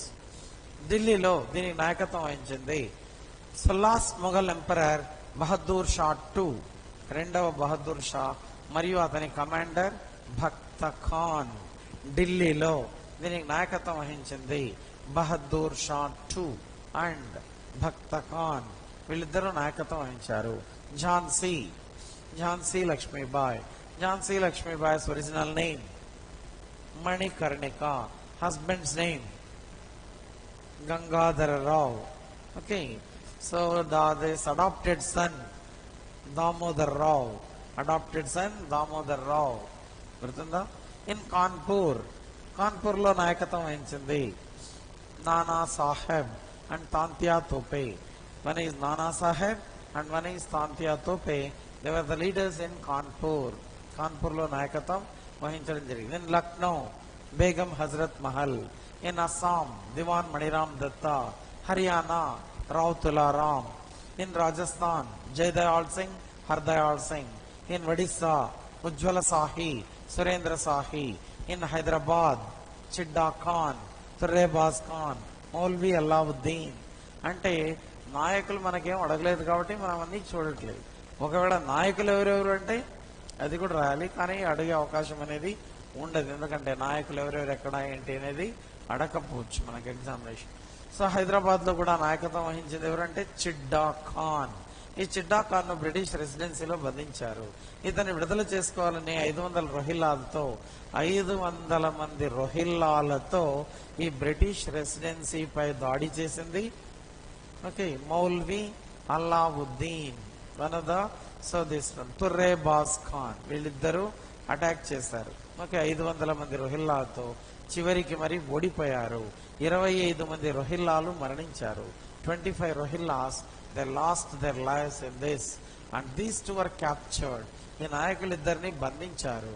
వీళ్ళని అండమాన్ జైలుకు పంపాలన్నప్పుడు వీళ్ళిద్దరూ తప్పించుకున్నారు. తుర్రేబాజ్ ఖాన్, మౌల్వి అల్లావుద్దీన్ ఇద్దరూ తప్పించుకున్నారు. మరి తుర్రేబాజ్ ఖాన్ ను తూఫ్రాన్ వద్ద కాల్చి చంపారు. And Toopran was shot dead. ఇక మౌల్వి అల్లావుద్దీన్ బెంగళూరులో బంధించి ఇతన్ని అండమాన్ జైలుకు పంపితే 1884లో అండమాన్ జైల్లో మరణించిన వాడు అతడు అని చెప్పేసి అన్నాం. ఇలా సో మరి చూసినట్లయితే all these you have to remember. గుర్తుందా ఎవరెవరు నాయకత్వం వహించారంటే ఆ పాయింట్స్. మనకు అడిగిన దాంట్లో రిజల్ట్స్ ఏంటి, what are the results of this 1857 revolt అని అన్నప్పుడు Queen Victoria passed her. Okay, so this proclamation, Queen Victoria's proclamation. Victoria మహారాణి ప్రకటన. విక్టోరియా మహారాణి ప్రకటన చేసింది. విక్టోరియా మహారాణి ప్రకటన. విక్టోరియా మహారాణి ప్రకటన అని చెప్పేసి అన్నాం. Queen Victoria's proclamation, it is called proclamation. దీన్ని చదివి వినిపించింది Lord Canning there at Allahabad. దీన్ని చదివి వినిపించింది ఎవరంటే లార్డ్ క్యానింగ్ అట్ అలహాబాద్. ఈ లార్డ్ క్యానింగ్ అనే అతను దీన్ని చదివి వినిపించినట్లుగా తెలుసు. విక్టోరియా మహారాణి ప్రకటనలో మరి ఎప్పుడు ఈ విక్టోరియా మహారాణి ప్రకటన అంటే November 1st 1858. November 1st 1858 only this Victoria's proclamation. Victoria మహారాణి ప్రకటన ఎప్పుడు? November 1st 1858. ఈ విక్టోరియా మహారాణి ప్రకటన ప్రకారం మరి చూసినట్లయితే what important things happen. English East India company రద్దు. ఇంగ్లీష్ ఈస్ట్ ఇండియా కంపెనీ రద్దు. ఇంగ్లీష్ ఈస్ట్ ఇండియా కంపెనీనే ఈ భారతదేశంలో అనేక సమస్యలకు కారణం. ఇది ప్రవేశపెట్టిన విధానాలే, ప్రజలంటే దీనికి లెక్కలేదు. అందువల్ల ఏం చేయాలి, ఇంగ్లీష్ ఈస్ట్ ఇండియా కంపెనీని రద్దు చేస్తున్నానని ప్రకటన చేసింది queen Victoria. English East India company that was abolished. English East India company was abolished అని చెప్పేసి అన్నాం. గుర్తుందా? Governor general post was abolished. Governor general post was also abolished. Governor general పదవిని రద్దు చేస్తున్నామని ప్రకటన చేసింది. ఈ గవర్నర్ జనరల్స్ అనే వాళ్ళు కూడా సరిగా పని చేయలేదని, అందువల్ల గవర్నర్ జనరల్ పదవిని కూడా రద్దు చేస్తున్నామని ప్రకటనలో పేర్కొంది. Governor general post was also abolished. Then in place of governor general viceroy post was created. Viceroy ఏ పదవిని ప్రవేశపెట్టారు? Viceroy post was created. Viceroy పదవిని ప్రవేశపెట్టారు. In place of governor general viceroy post ను ప్రవేశపెట్టారు. Doctrine of lapse was abolished. రాజ్య సంక్రమణ సిద్ధాంతాన్ని రద్దు చేశారు. Doctrine of lapse was abolished. Doctrine of lapse was abolished. ఈ డాక్ట్రిన్ ఆఫ్ ఫ్లాప్స్ ని అబాలిష్ చేశారు. రాజ్య సంక్రమణ సిద్ధాంతాన్ని అబాలిష్ చేశారు. ఓకే, అరెస్టు చేసిన ఖైదీలను విడుదల చేశారు. Who ever arrested, so they were all released. ఎవరెవరైతే అరెస్ట్ చేశారో వాళ్ళందరినీ విడుదల చేశారు. ఆస్తులను జప్తు చేశారు అంతకుముందు, అవి కూడా వదిలివేశారు. ఏవైతే ఆస్తులు జప్తు చేస్తారో confiscated properties were given back. Confiscated అంటే జప్తు చేసిన, confiscated properties were given back. ఇలా ఇవన్నీ కూడా జరిగినట్లుగా తెలుస్తుంది. తర్వాత హైకోర్ట్స్ అనేటివి ఏర్పాటు చేశారు. Bombay high court, Calcutta high court, Madras high court to look into the matters of problems issues. ఏ సమస్యలు వచ్చినా ఇమ్మీడియట్ గా సత్వరంగా పరిష్కరించబడాలి. అది అలాగే పరిష్కరించబడకుండా ఉంటే సమస్యలు తీవ్ర స్థాయికి చేరుతాయి. కాబట్టి ఎక్కడిదక్కడ చేయాలంటే one is Bombay high court, Madras high court, Calcutta high court, ఇవన్నీ కూడా రావడం అనేది జరిగింది. ఇలా సో మరి ఫలితాలు ఏమిటి అన్నట్లయితే we have to write all these points. What are the results of 1857 revolt? ఏం రిజల్ట్స్ ఉన్నాయి అని అన్నట్లయితే what important results are they? Queen Victoria passed her proclamation. According to this proclamation, Victoria మహారాణి ప్రకటన, ఈ విక్టోరియా మహారాణి ప్రకటన ప్రకారం మరి చూస్తే ఇంగ్లీష్ ఈస్ట్ ఇండియా కంపెనీ రద్దు. English East India Company that was abolished. Governor General post was abolished. Viceroy post that was created. Viceroy పదవిని ప్రవేశపెట్టారు. తర్వాత మరి చూసినట్లయితే జప్తు చేసిన ఆస్తులని వెనక్కిచ్చారు. జప్తు ఏమేమి చేశారు అవన్నీ. డాక్ట్రిన్ ఆఫ్ ఫ్లాప్స్, రాజ్య సంక్రమణ సిద్ధాంతాన్ని కూడా రద్దు చేశారు. వాళ్ళ ఇష్టం, వారసులు ఉన్నారో లేదా ఎవరినైనా దత్తత తీసుకుంటాడో వానిష్టం, కానీ వాళ్ళ రాజ్యం మాత్రం ఆక్రమించకండి అని అన్నారు. వీళ్ళు ఏం చేశారు? లార్డ్ డల్హౌసీ వారసులు లేకపోతే, if he had no sons, no successor, no legal heir, that province was occupied by the British. వారసులు లేకపోతే, సో పుత్ర సంతానం లేకపోతే వాళ్ళు ఆక్రమించారు. కానీ ఇప్పుడు ఏం చెప్పింది అంటే పుత్ర సంతానం ఉందో లేదో దట్స్ ఆల్ సెకండరీ, వాళ్ళ ఇష్టం ఏమైనా చేసుకొని, కానీ మీరు మాత్రం ఇంటర్ఫియర్ అవ్వాల్సిన అవసరం లేదు. పరిపాలన అనేది సవ్యంగా చేయండి, వర్తక వ్యాపారాలు బాగా చేయండి, అంతేగాని అనవసరమైన విషయాల్లో జోక్యం వద్దు అని చెప్పేసి పేర్కొనడం అనేది జరిగింది. ఇలా ఇవన్నీ కూడా రిజల్ట్స్ అయి ఉన్నట్లుగా తెలుస్తుంది. ఒకవేళ మనకు కామెంట్స్ కూడా ఏదైనా అడగవచ్చు. కామెంట్స్ అంటే ఎట్లా అంటే, ఇప్పుడు విడి సావర్కర్ ఏమని అన్నాడు? First war of Indian independence అని, మొదటి స్వాతంత్ర సంగ్రామము ఎట్లు అని అన్నాడు. ఇది మొదటి స్వాతంత్ర సంగ్రామం. ఇంతకంటే పూర్వం జరిగినటువంటి తిరుగుబాట్లు గాని విప్లవాలు గాని ఇంత బాగా, ఇంత ఐకమత్యంతో జరగలేదు. ఇంత ఐకమత్యంతో జరిగాయంటే ఇంత ఐకమత్యంతో జరగలేదు, ఇంత బాగా జరగలేదు, ఇంత స్వచ్ఛందంగా కూడా, అంటే ఇంత చక్కగా, అంటే ఒక సో దేస్ ప్లాంట్ ప్రకారం అని చెప్పేసి అంటున్నాం, అలా అవి జరగలేదు. అందువల్ల ఇది చాలా ఉధృతంగా జరిగినటువంటి తిరుగుబాటు. ఇందులో అనేక మంది ప్రాణాలు పోగొట్టుకోవడమే కాకుండా నాయకులందరూ మొత్తం పాల్గొన్నారు. ఎక్కువ సంఖ్యలో పాల్గొనడం అనేది జరిగింది. కానీ ఇందులో కూడా పాల్గొనని వాళ్ళు ఉన్నారు. దక్షిణ భారతదేశం నుంచి మన వాళ్ళు పాల్గొన్నారా అంటే, this Nizam during that time was the Nizam during that time 1857 సిపాయిల తిరుగుబాటు కాలంలో ఉన్న నిజాం ఎవరు? అఫ్జలుద్దౌలా. అఫ్జలుద్దౌలా ప్రధానమంత్రి మొదటి సాలార్ జంగ్. మరి వీళ్ళు పాల్గొన్నారా అంటే పాల్గొనలేదు. కర్ణాటక పాల్గొన్నారా? పాల్గొనలేదు. తమిళనాడు పాల్గొన్నారా? లేదు. అట్లా దక్షిణ భారతం నుండి చాలా మంది పాల్గొనలేదు. సిక్కులు పాల్గొన్నారా? ప్రజల సిపాయిల తిరుగుబాటులో పాల్గొన్నారా?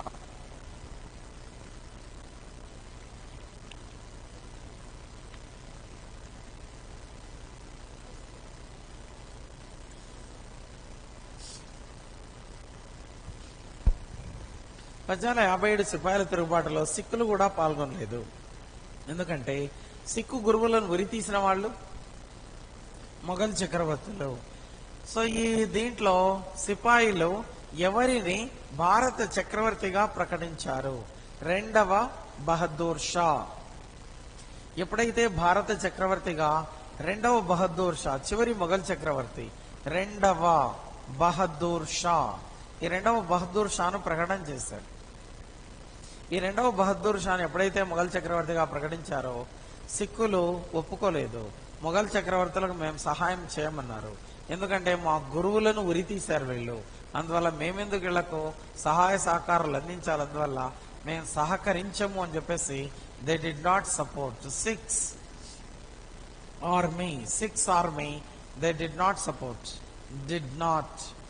Didn't support. ఎవరెవరిని ఉరి తీశారు వీళ్ళు? మొఘల్ చక్రవర్తులు ఎవరిని ఉరి తీశారు? 5వ సిక్కు గురువు అయిన గురు అర్జున్ సింగ్ ను ఉరి తీశారు. జహాంగీర్ ఉరి తీయించాడు. ఇతన్ని ఉరి తీయించిన వాడు ఎవరంటే జహాంగీర్ అని అన్నాం. ఇతన్ని ఉరి తీయించింది జహాంగీర్. 9వ సిక్కు గురువు అయినటువంటి గురు తేజ్ బహదూర్, ఈ గురు తేజ్ బహదూర్ ను ఉరి తీయించింది ఔరంగజేబు. గుర్తుందా? ఈ గురు అర్జున్ సింగ్ ఉరి తీయడానికి ఈ జహాంగీర్ మొదటి కుమారుడు ఎవరంటే ఖుస్రూ. ఈ జహాంగీర్ కు 21 మంది భార్యలు.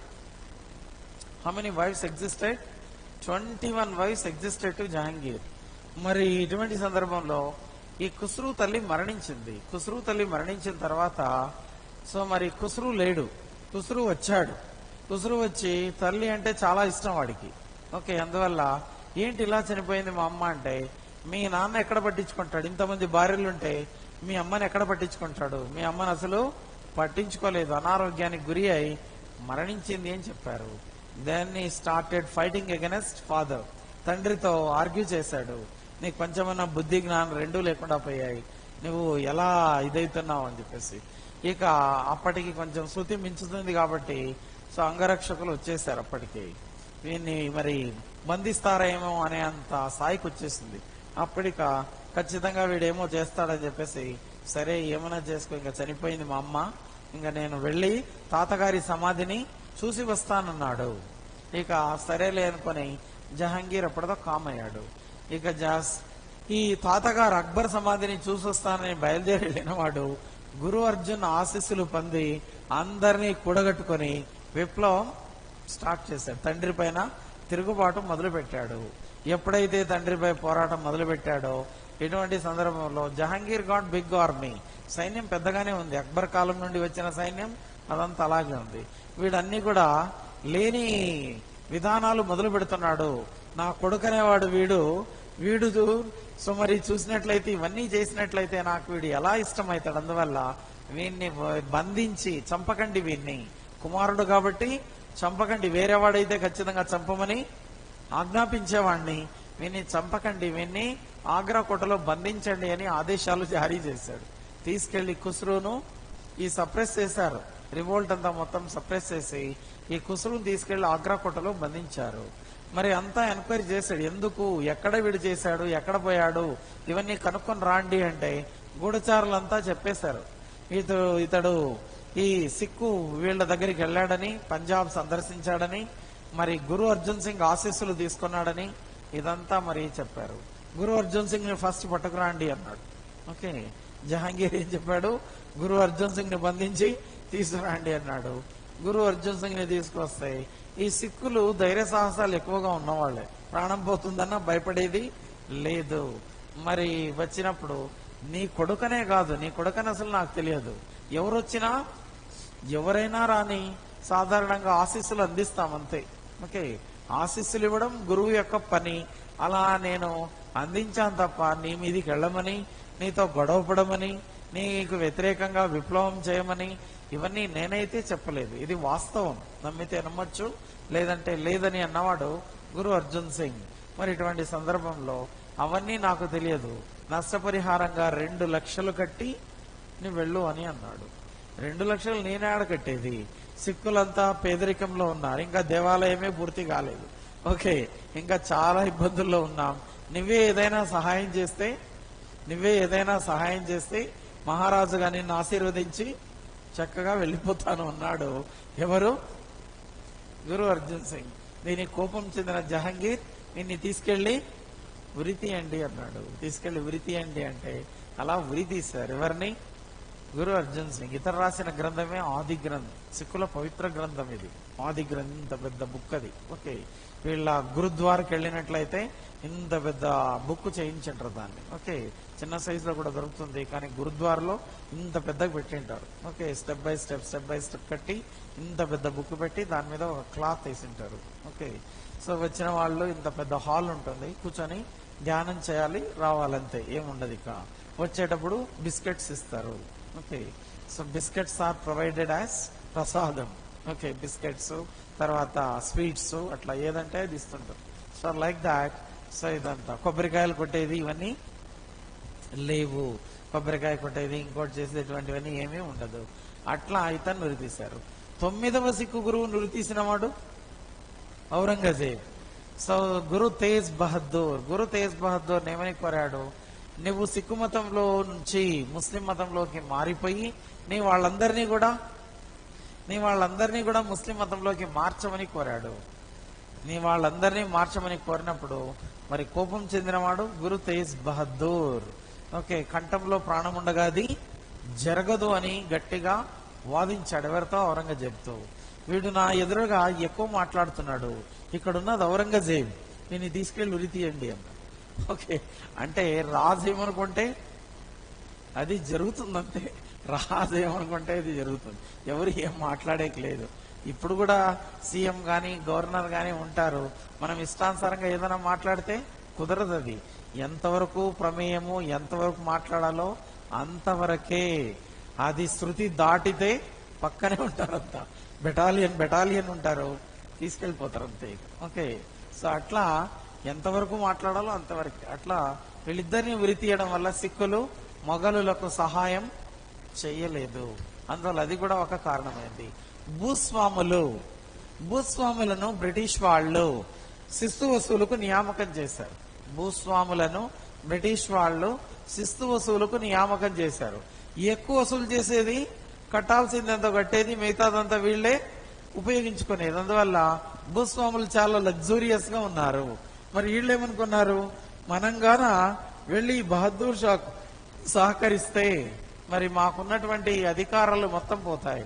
ఇప్పుడు శిస్తు వసూలు చేస్తున్నాం, 1కి 2 వసూలు చేస్తున్నాం, హ్యాపీగా ఉన్నాం, ఎవరైతే మాకేంటి, బ్రిటిష్ వాళ్లే కొనసాగంలే అని బ్రిటిష్కే సహకరించారు.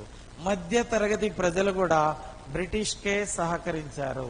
మళ్ళీ మొఘల్ చక్రవర్తులు వస్తే హిందువులపై జిజియా పన్ను వేస్తాడని, యాత్రికుల పన్ను వేస్తాడని, ఇప్పుడు ఏమీ పన్నులు కట్టట్లేదని, అదే రకంగా దేశం కూడా కొంత నాగరికత చెందుతూ ఉందని, ఒక కుటుంబానికే అధికారాన్ని ఎందుకు ఇవ్వాలని అలా ఆలోచించిన మధ్యతరగతి ప్రజలు కూడా మరి బ్రిటిష్ వాళ్ళకే సహకరించారు. ఇలా అనేక కారణాల వల్ల ఏమైందంటే ఈ సిపాయిల తిరుగుబాటు ఓటమి పాలైనట్లుగా తెలుస్తుంది అని చెప్పేసి అన్నాం. క్వశ్చన్ ఏదైనా మనం రాయగలిగిన ఇది ఉండాలి. Okay, one of the questions మరి సిపాయిల తిరుగుబాటు అని చెప్పేసి అన్నాం. ఏదైనా అడిగితే కూడా దానికి అనుగుణంగా కొంచెం రాయగలగాలి. సిపాయిస్ రివోల్ట్ ఇంపార్టెంట్, ఏమైనా అడిగినా అడగొచ్చు. Causes for the outbreak of sepoys revolt, what are the results అని అడగొచ్చు. లేదా what are the causes for the failure of 1857 revolt అని అడగొచ్చు. అట్లా ఏదడిగినా మనం రాసేలాగా. సరేనా? సో టుమారో క్లాస్ లేదు.